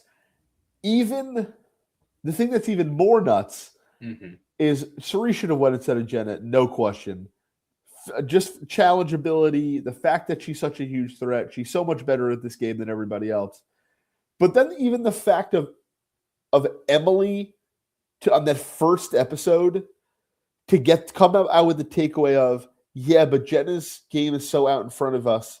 So look how Suri is working with Ozzy. We should get rid of Ozzy? Yeah. What are we talking about? I think here's my theory. If I can have a theory, I think people are so convinced that, okay, the thing with Suri is that she'll never get to the end. She'll never win because we can just get rid of her at any time. It's crazy. It's like the same thing that happened with Sandra in Heroes vs. Villains. It's just like, just because somebody doesn't win challenges doesn't mean they're not still a person in the game who's going to take up a spot at the end if you let them. Like, if you dilute yourself so far into, I'm playing the game that matters and I'm making the decisions and Suri's just there, that's how she ends up in the final four of Exile Island. That's how she ends up in the final three of Micronesia. That's how she ends up in the final six of Game Changers, et cetera, et cetera, et cetera. Like, this happens every time. With a chance to win all of those seasons. Yeah. Like, she very easily could have won all three of those seasons for these exact reasons. The thing. Go ahead, yeah. There were so many insane things about this, and I can keep breaking them down, and so I will. So Suri, gets her wish. I guess not even her wish, everyone's wish, I guess, and gets Jenna voted out unanimously. We go to the next episode. Seela loses again, and Suri, by the way, in the challenge is not really doing that much. Like, she's definitely, I feel like from what I remember, she's definitely the most like pulled back of any of the contestants on the tribe, which makes sense. They lose, and there's not even a confessional being like, well, Suri's off the table because of X, Y, and Z. It's just like naturally assumed throughout the group almost that, yeah, well, obviously the target isn't going to be Suri. It's obviously instead going to be one of Joe and Savannah and Ozzy, and even Rick Devens will throw in there, all before Suri. It's crazy. It's insane. It's absolutely insane. And shout out to Suri. That's all I would say. It just goes to show how good she is at this, that people consistently still believe that should work with everybody. I really truly thought going into the season, I was like, it's not happening this season. Like let's accept reality. Like Cerie's not making it past, X, Y, and Z. And now I'm like, my bad. Yeah. My bad. Because that's exactly what I said going into Big Brother 25. And then she dominated that season too. And I didn't even like Big Brother like that. So yeah, and coming into the preseason, you look at the tribe setup and you're like, obviously Cirie is going to work with Ozzy, but look at these people, Jenna and Savannah, that both are openly talking about how badly they need to get Cirie out. And the fact that Cirie is here and those are the first two people that get voted out is so good. This is another thing I want to mention. You reminded me of this because they showed they had like all the voting conventional, like what they actually said when they voted Jenna out. And it was a whole lot of, I just wish we got the votes to save you. Like 5 different people said that. But first of all, you never know how true that is when they say that, blah, blah, blah. But beyond that, the fact that everyone could be like, oh, I don't know if we should I don't know if it's actually right to get rid of Cirie or to get rid of Jenna. But I mean, I don't want to go against Cirie comparatively is so crazy. It's wild. The more time goes on, the more I'm like Tom Westman, like, my God, what a move it was to actually get rid of her. Like, seriously, crazy. Like if Cirie wins this season, like it might be the best win of all time if Cirie can win this game. So far, it's generational for sure. All right, let's move on to the next person. I don't know how we can top that, but we can try. Let's talk about Christian. Well, we could get there. Christian had a lot of stuff going on this episode. First of all, we got to talk about Poopgate a little bit. My biggest thought on that is like, man, he like froze. I didn't realize that could happen that quickly. Oh my God. Yeah. People see, some of the chatter seems to be like, this isn't as surprising. Not as surprising knowing the piece from the people that have done, like, that have been there and played. Like, sure. Yeah, this happens, and it's like the fact that he played it off so well. It was just a great moment. Like the Joe cackling, he could not find this any funnier. Just talking to the cameraman. No, you don't want to follow me. Please don't follow me. The blur was crazy. It was really, really funny. Yeah, no, Christian had an all-timer episode this time. I wanted to use the screenshot instead of the normal one I just showed of him peering through the hammock at Joe. Oh my God. Just like Pennywise or something. It's crazy. Or him standing over the hammock, just rocking it. Yes.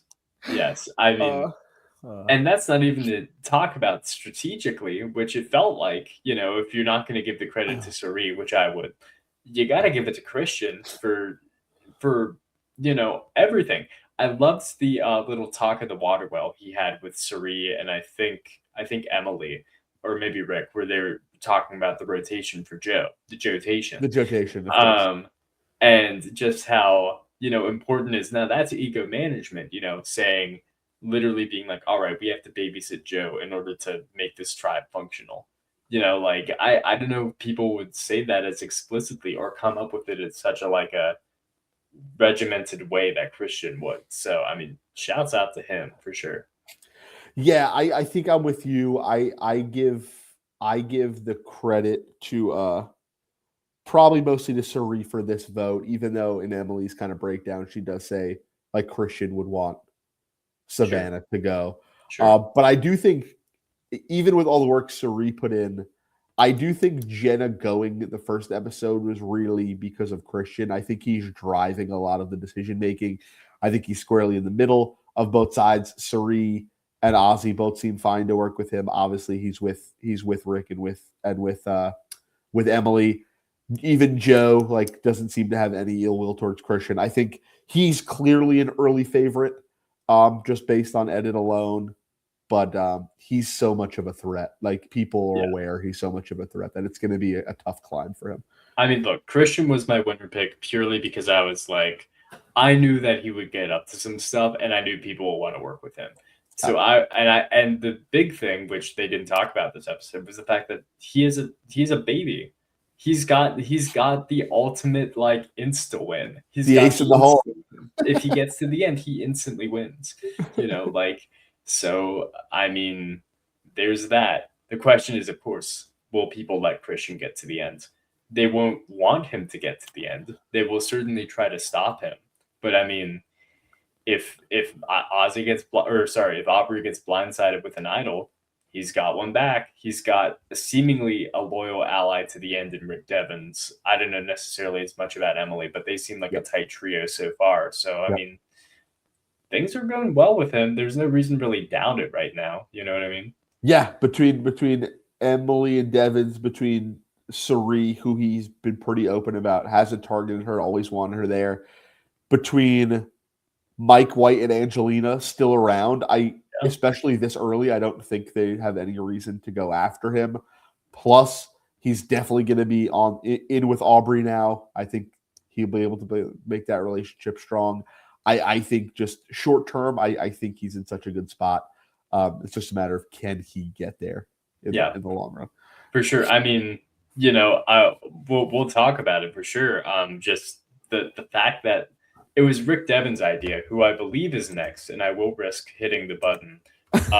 Yes, it is. There he is.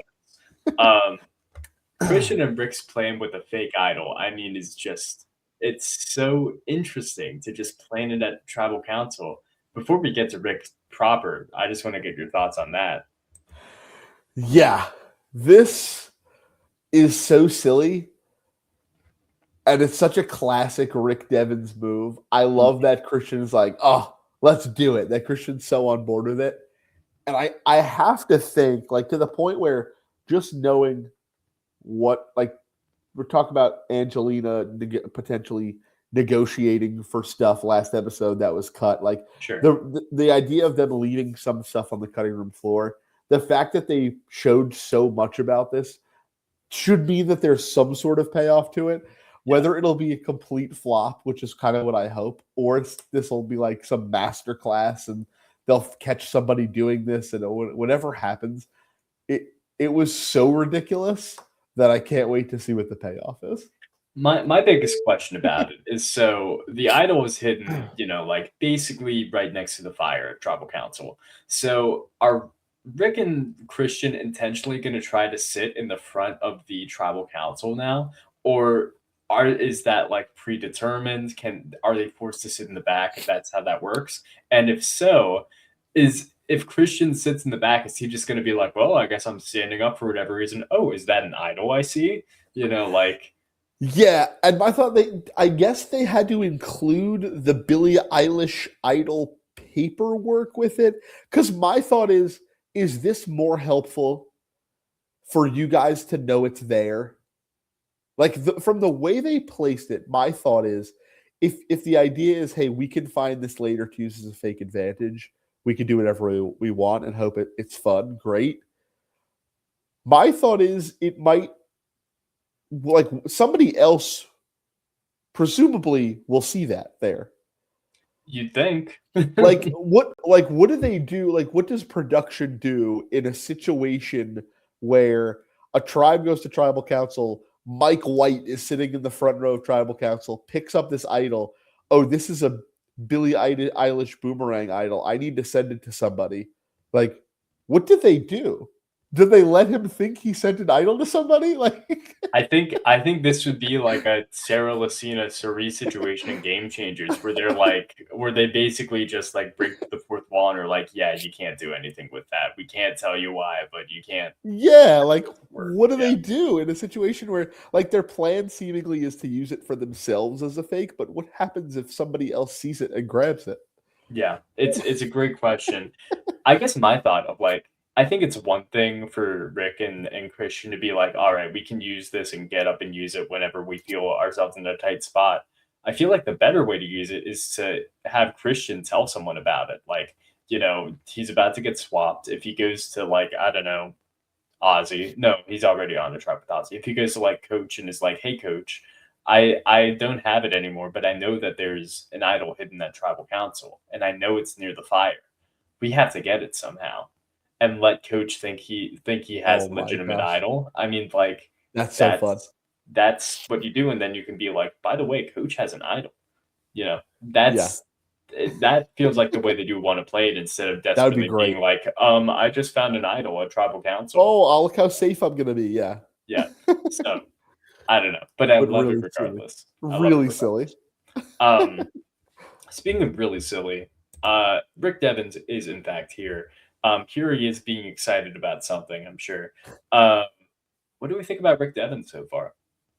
Rick is playing just how I figured Rick would play. I think he's done a better job than I thought of like being in with everybody. Like Mhm. obviously Joe notwithstanding, every other player seemingly seems to be willing to work with Rick, despite all of the preseason interviews and stuff where they said otherwise. Mhm. Um, I don't know how you want to if you want to go through Rick and then Joe and then talk about this whole debacle, or if we Yeah, want to talk about it on the spot. we can go through it now. Yeah, for sure. Yeah, I think, and to Rick's even own admission, really, really poorly played by Rick. He did not have to. His idea of, I don't think it's the right time to tell. Like, clearly, the reason he doesn't want to tell him is because he doesn't actually want to be in this alliance. Yeah. But you have to be aware that your idea is to pretend you're in this alliance. Savannah and Joe are very obviously going to talk to each other. Yeah. Like, there's no world where Savannah and Joe don't come back and talk about this, whether you tell him or don't tell him. Once this conversation between you and the whispers between you and Savannah happen, whether Joe asks you about it or not, like even if Joe went about his day, did not say anything to Rick, Savannah is going to go to Joe and say, "Hey, did Rick talk to you about this alliance?" Yeah. It makes no sense to not bring this up to Joe. And the fact, I think Rick went into fight or flight mode and got backed into a corner and had no choice but to come out swinging. Now, Yeah. that's initial thought. That's how I feel about this. I don't. My biggest thought on this whole thing is there obviously is stuff that we did not see. That is my biggest takeaway from everything. But if it, just based on what we saw, I have no idea what Rick's thought process is and why he is so adamantly attacking Joe about I'm allowed to lie on Survivor. And all Joe is saying is, why would you lie about an alliance that I'm in with you? I think regardless of where you stand on the Joe versus Rick debacle of 2026, I think we can agree on this, which is Rick had an absolutely awful response to Joe, which is, Yeah. what you just said. But I would like to think, and I would like to think you as well as Blood in the Clock Tower players would be able to come up with a lie if you even want to lie about that. I mean, like, I think generally, if I don't know, if someone's offering an alliance to you, which is basically what Savannah was doing, there's no reason why you would say, "No, I'm not doing that." Like, I don't get it. I don't get it. Like, I guess maybe Rick was scared that it would somehow blow back up on him, that he would look like dirty or whatever, but I don't know. It was a very Yeah. weird situation to me. Yeah. I mean, what, at the very least, if you truly don't want to work in alliance with Joe, but trust Savannah, then before any of this happens, pull Savannah aside and say, listen, I don't know that I trust Joe 100%. I don't know they want to be alliance. Then this never happens. Or just tell Joe about it. Or Yeah. even at the very least, like you mentioned, come up with some sort of good lie or so, like just everything that Rick did was bad. Yeah. But to me, it doesn't matter because seemingly everybody else involved seems to be siding with Rick, whether it be just to make him complacent and be like, yeah, you're right, Rick, of course, or that they genuinely believe it. It seems like everybody is taking Rick's side. So ultimately, I don't think it matters, which is why ultimately my stance on this is like there was probably stuff we didn't see as to why people are so against Joe on what happened. But I don't know that any of it matters because Savannah is now gone and Joe is essentially on an island. Yeah, no, it's a good point for sure. Because yeah, I mean, I think Rick wins in terms of like the great Yep. Rick versus Joe feud. I think it's a pretty decisive Rick win in the sense of like, yeah, sure, Rick might be chaotic. He might be weird about being directly conflicted, but like in general, I'd much rather have Rick as an ally than Joe as an ally, which I think is what we saw throughout this entire like debacle, which is Joe's a bit of a whiny baby. And Rick might also be a little bit of that to an extent, but it's like Joe is we're giving a kind edit to Joe and he still looks like miserable strategically to work with. You know what I mean? So I don't know. They needed a Joe-tation. They didn't need a Rick-tation. You know what I mean? So I don't know. The Joe-tation. Yeah, and I know we'll get into Joe next, so we can kind of follow up on this. Yeah, exactly. Let's get into him. Let's get into Joe, who I made sure to get a screenshot of him looking very glum. Look, it was a bad episode for Joe. I don't think there's any doubt about it. But like, what do we actually think about Joe now? Because there's a tribe swap coming up. Like, what do you think about Joe? Here's the thing. I am going to go on the other side of this, which I think is good. It is good for podcasting. Yes. I don't, again, based on what we were presented, my gut tells me, and there's been whispers from like Savannah, like this was more intense than people saw. Yeah. But in regards to what I saw, I think Joe, to me, is obviously, if the tribes would remain the same, in a bad spot. Like, clearly everybody has an issue with Joe. They're not winning challenges anyway, which is the main argument to keep Joe. Joe goes. I think now that this is breaking apart, there's going to be kind of two sides of this. Obviously, the Christians, the Ricks, the Emilys, they're going to go to the people they want to work with and kind of misconstrue this whole thing and say, look how ridiculous Joe is being. Rick's going to go tell everybody he's ever known about this. Yes. Ultimately, I don't feel like I agree with Joe's position. I can't speak to how he handled it, but I agree with Joe's position. Like, he said some weird things that I didn't agree with, but in regards to his position this was an alliance about me, with us involved. If you would like us to be involved, you should have just been honest with me about it. It's about trusting each other, blah, blah, blah, blah, blah. I think two things. I think long-term, one, this is just going to make Joe want to revert more back to the way he played in the past. Yeah. Because he's not going to want to get involved in this kind of chaos, which, depending on who he's with, will either be good or bad. I think the trouble that the Ricks of the world might run into is that if Joe falls back into a pocket of people that want to work with Joe, and again, going back to preseason, everyone's like, I want Joe as an ally. Joe's not going to backstab me. So if he falls back to the coaches, to the Jonathans, to the Chrissies, it was like, Rick just lost his mind. Like, Rick was supposed to want to be in alliance with me. Yeah. How I want to be in alliance with people. I think it's going to make him fall back more into how he played in the past. And I think there are going to be people that want to work with him and take his side on it and realize how valuable he can be as an ally. So it's interesting. It'll be interesting to see kind of the two dueling factions of people are going to try to poison the well against Joe, and the Camillas and the D's will probably buy into that and be like, yes, we have to work around Joe. The other people are going to be like, no, like, Joe is so valuable to have as an ally. And even if you look back at the first episode, there was no talk of this. There was no talk of we have to work around Joe. Joe was right in the middle of the conversation with Emily, with Christian, of what do we want to do as a group. Joe was 100% included.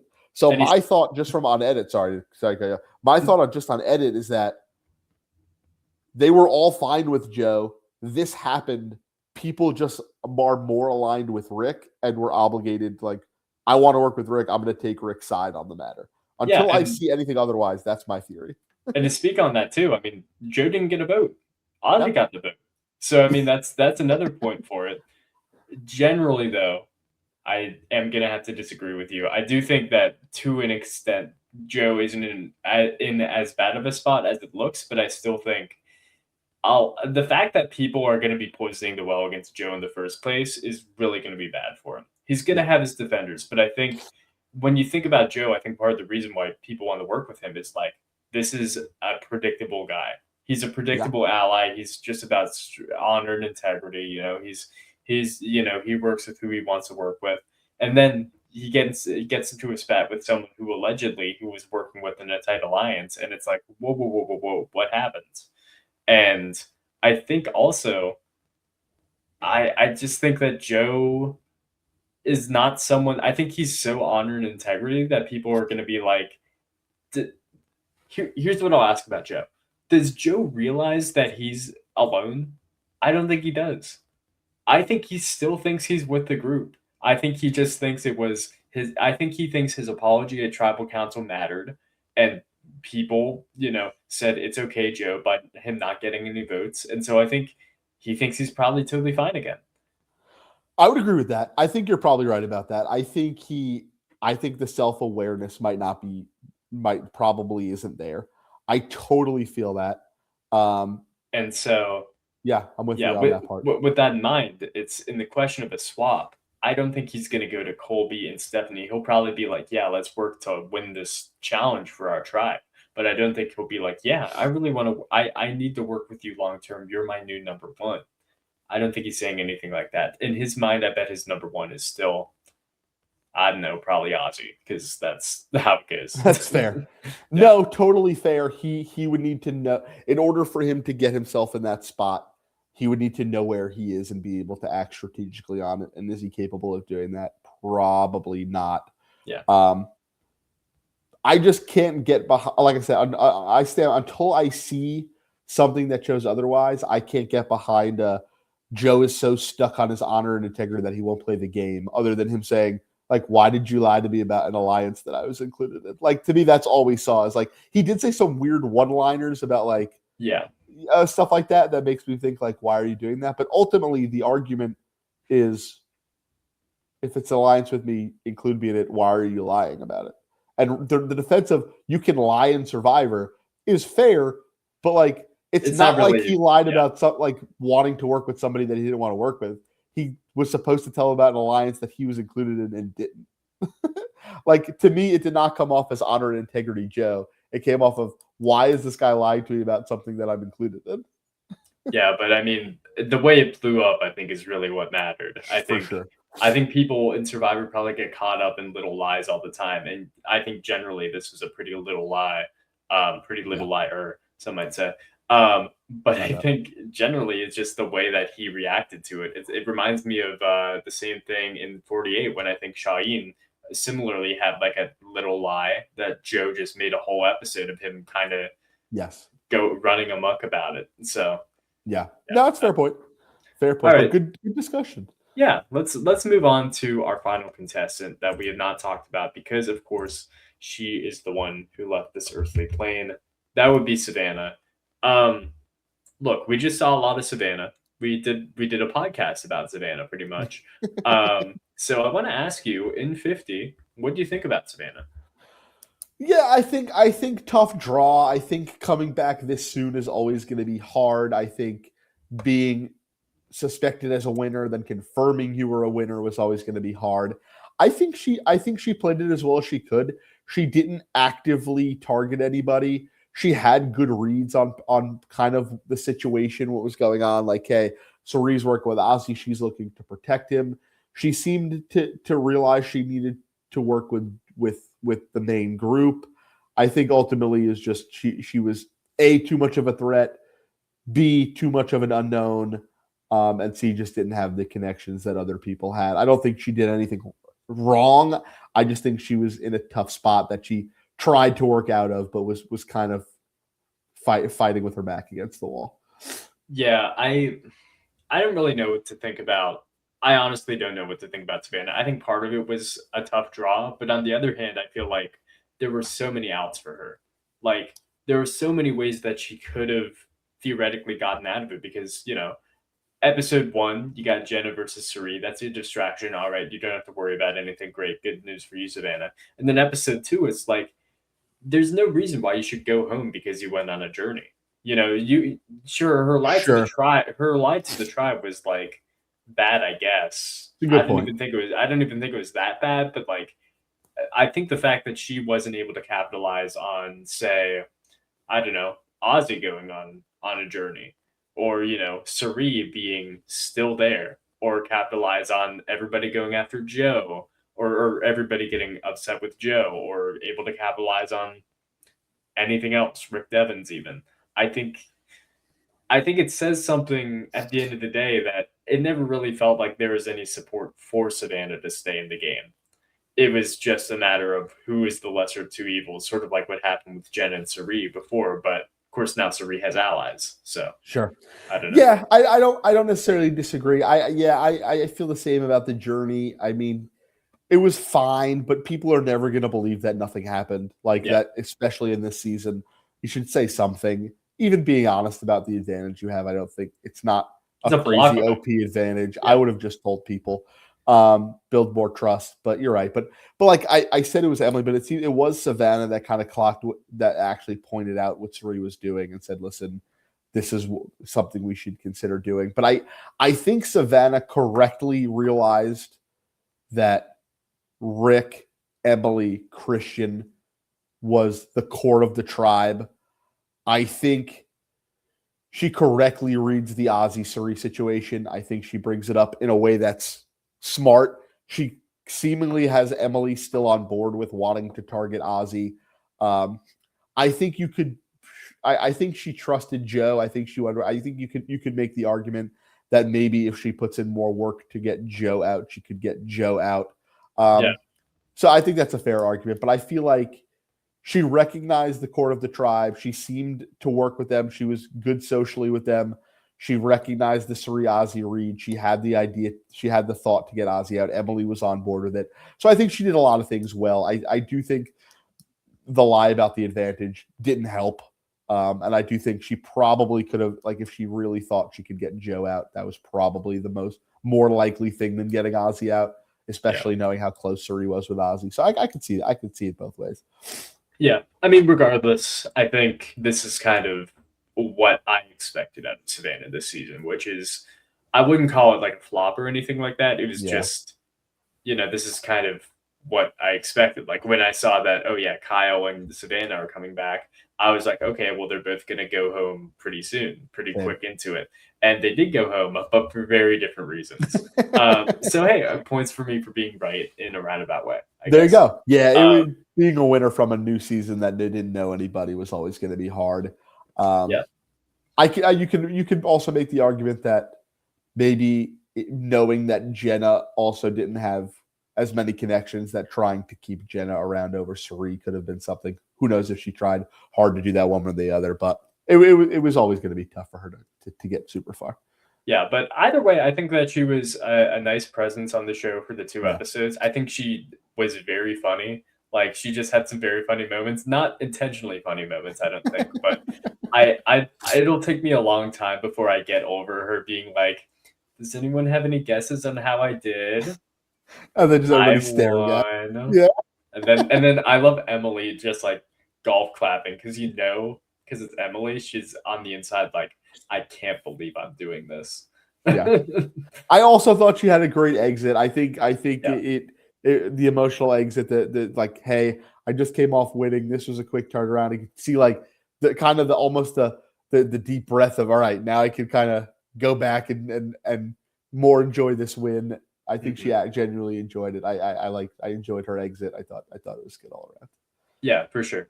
All right, well, that was that episode. But the Boom. Survivor season is not over because we are going to go into the great unknown, which is next episode, because there is, in fact, a tribe swap on the horizon. I will say, I'm about to show it. We're about to talk to it. I found a little graphic online, like just before we started this podcast. I have not really looked at it. So this is going to be my first thoughts as well as your first thoughts. So yeah, the only thing I saw from the preview is that Christian and Emily were still on the same tribe. That's the only thing that I know. All right, well, let's get into it. Let's see what we got. So on the new Sela tribe, it is Sari, Devins, Charlie. I almost said Christian. Charlie, D, Jonathan, Camilla, and Rizzo. Even before we look at the rest, what do you think about that tribe? What do you think about those dynamics? First, immediate thoughts. Immediate thoughts are this might be honestly bad for Rick, Yeah. is my immediate thoughts. I think that I I think Camilla and D we know are tied together. Hmm. Assume that Charlie being in the spot he's in will stay with them will want to stay with them from the same tribe. Yeah. Jonathan, who the hell knows? I assume Jonathan's from what we've seen. I think Jonathan is smart enough for the four of them to come together and say, "Hey, this is what we should do." The Hmm. fact that Rizzo is isolated, I think, honestly, might be better for him. The fact that he A loses Savannah and B is not with anybody from his original tribe, I think people will almost see it as an opportunity to try to pick Rizzo up for whatever they're trying to do, as opposed to just target Rizzo, is my initial thought. So I think if the four of them are at the very least Charlie, D, Camilla stick together, if they could potentially pull in Rizzo, I think we ultimately get back to the same question: like, do we want to get rid of Suri or not? And I don't know that this group would want to get rid of Suri. Like, I don't know if Yeah. Rizzo and Camilla and Charlie are like, oh, I want to get Suri out. I almost think they're more like, I want to play with Suri. I totally agree with that. I disagree with everything else. Ooh, good. From my perspective, Good. I think you're right about Charlie and Jonathan and them probably wanting to stick together with the original Kahlo. I agree that I think they probably want to work with Suri, but I think you're totally off base of what this means for the future of the RIZGOD, comma baby. Because I think thinking about the people on the tribe, you know, especially Suri and Jonathan, Suri especially, what did Suri just get done doing? She just got done easily deflecting a vote from one of her allies onto somebody else who is on 49 through the basis of, well, we don't know what's up with them. And everyone being like, that's a good point. We can't argue with that. And I think also Rizzo is on a tribe that has not been to tribal council yet. They've lost a member, sure, but I mean, you're not going to get the votes on natural against anybody from Kahlo. So I think everyone would be on board getting rid of someone from Vatu. They don't know Rizzo. They probably assume that he's in a good spot on Vatu. I mean, that's what I would assume. Um, I think, and consensus is something that Suri and Devins have had for the first two votes of the season. They probably would be cool with more consensus. So I think Rizzo could just be gone if they lose. I think it'd be pretty simple. Yeah, no, I mean, I definitely can see it. It's certainly not out of the question that they're just like, Rizzo's the easy vote. Let's just vote out Rizzo. I actually think that Suri, you're right. Like, if Suri's good at, hey, I'm an option, let me do my best to sow the seeds for the other option. Yeah. But I also don't put it past Suri herself to be like, if these four plan on sticking together, let me pull Rizzo in. I don't think Suri and Devins will go against each other. Yeah. I think unless they have to. So I could even see Suri, like if D and Camilla or Charlie or whoever comes up to Suri and actively wants to work with Suri, like I don't put it against Suri to try to pull in Rizzo as opposed to target Rizzo. But your read on Suri is right. Like I think wherever Suri realizes the votes need to go to save herself, she'll get it done. It's just a matter of if the people on the original Kahlo will be willing to kind of turn on each other or not. Yeah, for sure. Really interesting dynamic there already. Let's get to the new Kahlo, which is Chrissy, Coach, Tiffany, Aubrey, Coach, Colby, not Coach. Well, there's already a Coach, but also Colby's there. Genevieve and Joe. What do we think about this tribe dynamic? Okay, this is really interesting because I almost feel like, and again, you could have the complete opposite take like you did on Rizzo. Sure. I think this is a great, probably one of the best draws that Joe could have gotten. I completely agree. Yeah. Yeah. Like, this is exactly what I'm talking about, where I believe that Colby and Coach will not want to go against each other. I believe that Colby and Coach will want to work together. We've already seen Chrissy and Coach somewhat, again, we never went to tribal, have no idea what Coach would actually do. Chrissy, at the very least, wants to work with Coach. We know Colby and Genevieve are already tight. I absolutely can see Colby and Coach wanting to just pull in Joe and have the three of them ride with whatever they can do. Will it work? Maybe, maybe not, because again, they would if Aubrey is on this too, and the Genevieve and Aubrey stuff carries over, which will be fun, which is a fun dynamic to see. But I think potential trouble for Tiffany right off the bat is what I think. Yeah. And really, really good draw for Joe.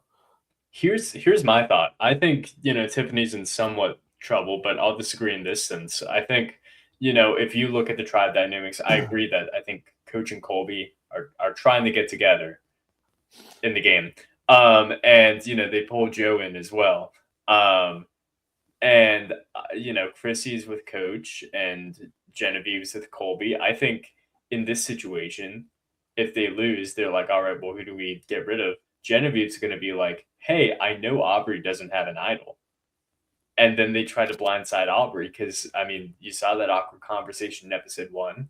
Yep. The edit maybe going back to what we saw before. Sure. I think it's very possible that Genevieve's like, hey, let's get rid of Aubrey because she's not in their group's best interests. And also, we know Aubrey's, has been very good at this game. We have not seen that with Tiffany. I could see it happening. And Genevieve, famously in Survivor 47, loved just betraying her allies for seemingly no reason. I don't know if Aubrey's necessarily an ally, but that would fall in line with the Genevieve I've seen before. So, yeah. I think it's a good read. I also, two thoughts also. One is obviously Colby not having a vote may come into play now with this split, more importantly than it did last on the original tribes. But also, like, if we, and again, who knows how they view each other, but if we are reading this from the outside, as Coach Colby and Joe will obviously want to work together, is that something that Chrissy notices, that Genevieve notices, and says, hey, I wanted to work with Colby, I wanted to work with Coach, but now that these three essentially old school players, Joe included, are all here, like, if you see them bonding quickly, is that something that needs to be nipped in the bud sooner rather than later? I can see that as well. Yeah, I do not think Chrissy would care. I think Chrissy would be totally okay with it. Yeah. Just based on her game in Heroes versus Healers versus Hustlers. Genevieve's a different question for sure, but I also think, I don't know, I don't see Genevieve necessarily going completely away from that either, at least in the short term. So I don't know. We'll have to see, but that's my thought. Let's move on to the last tribe here, which is the new Vatu tribe, which is Angelina, Q, Stephanie, Christian, Emily, Ozzy, and to round things out, Mike White. What do we think about this? First thoughts. The obvious is that Angelina, Christian, and Mike White are all in the same tribe. Like, that's right. I didn't even notice that. To me, that's the first. Well, the first thing is Christian and Emily are in the same tribe again, but they showed that in the preview. But the fact that Angelina, Christian, and Mike White are all together is super interesting, and I think ultimately will be probably bad for Angelina and Mike, and really good for Christian based on who else is there. Are my initial thoughts, and also to what I mentioned earlier about Kyle being the one to really kind of pull the groups together. Like, I'm curious about, like, with Q not having a vote, with Colby and Genevieve not there, like, do Q and Stephanie actually really care enough to work with each other or not? I have no idea.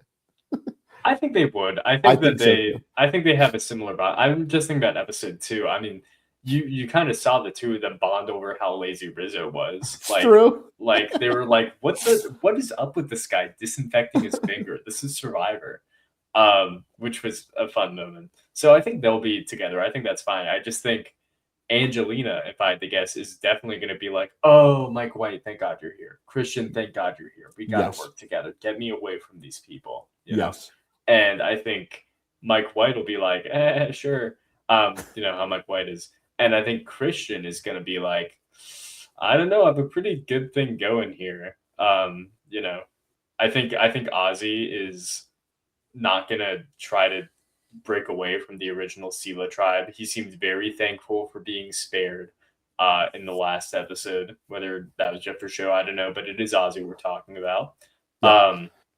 So I think that those three will stick together. I think Angelina will try to break off from that, and I think she could get kind of nipped in the bud, whether intentionally by Christian or non intentionally. And I think Mike White, as he was in Kahlo, will just kind of be there for a little bit. Yeah, I think Mike White is good at blending into the background, but unfortunately, like with two, like I do think I agree. I think Mike White could very easily get himself out of any of these situations, especially with Angelina and Christian both being there. But I almost feel like, again, just because, like, I don't think anybody will ever feel bad about voting Mike out. Yeah, that's true. Yeah. And so I fear that him, like, being the only one from his original tribe, like, it is a danger for him. But again, I think ultimately it depends on what Christian and Angelina want to do. If they both want to work with Mike, then Christian has Emily on side. Q doesn't have a vote. I don't see Mike White going right away if Christian and Angelina both are on board with working with Mike, which I feel like they would be. I don't see why they wouldn't. Yeah. Yeah.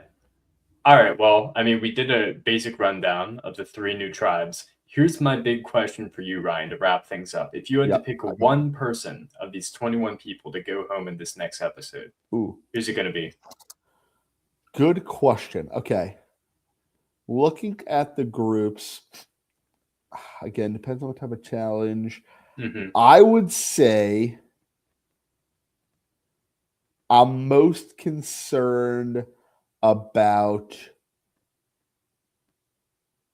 Tiffany. I think would be my pick. Interesting.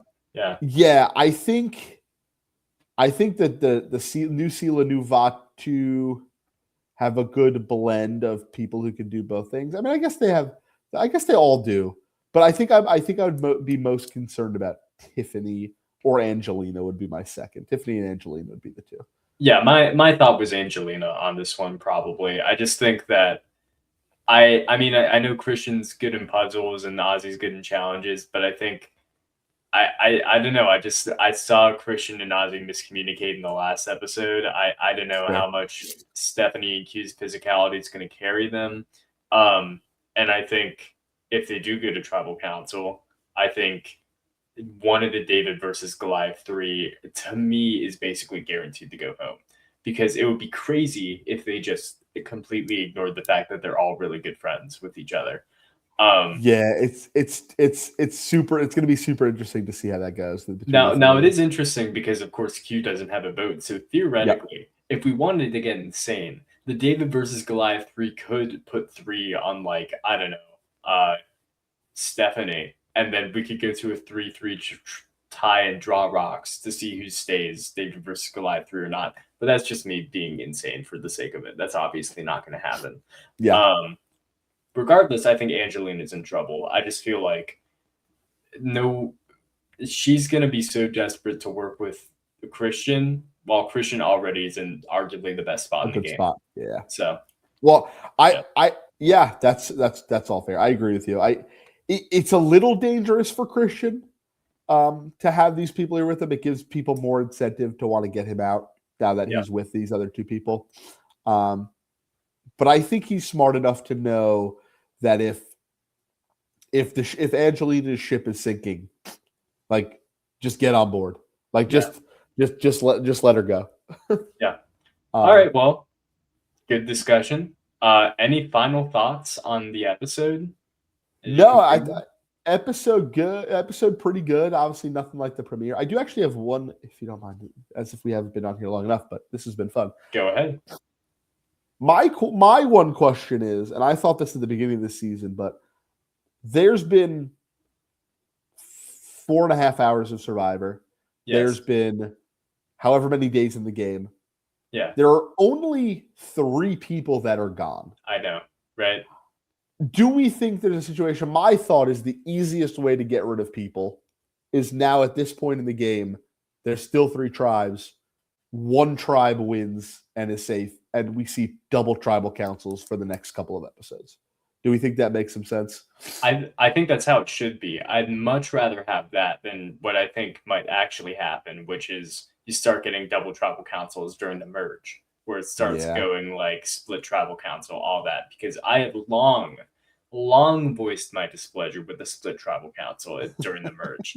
I hate it. I've hated it ever since I first saw it in Yeah. Survivor Fiji. I hate it to this day, deep down within my soul. I'd much rather have just like Batu and Sela going to tribal council Yep. instead of just one of them. That would be great. I would love that. And with the longer episodes, I wouldn't feel cheated either. Just being like, because sometimes in the older seasons, when they'd force two in one episode, I'd be like, I feel like I'm really missing out on the dynamics. We have had 4.5 hours of Survivor, even through the split tribal or even through the swap tribe that'll come up. I'm sure I'll have enough of a dynamic of how each player's operating to Yep. not feel cheated when X, Y, or Z goes home. So Yeah. So Yeah. that I'm very intrigued to see how they handle all the fact that all of these people are still there. all right. Well, I mean, we'll have to see together, and I'm sure we will both be watching. But Ryan, thanks so much for coming on the podcast. I really appreciate it, and thanks to you specifically, you personally, for tuning in and watching. And I really appreciate it. And I'll catch you all later. See you all later. Bye bye.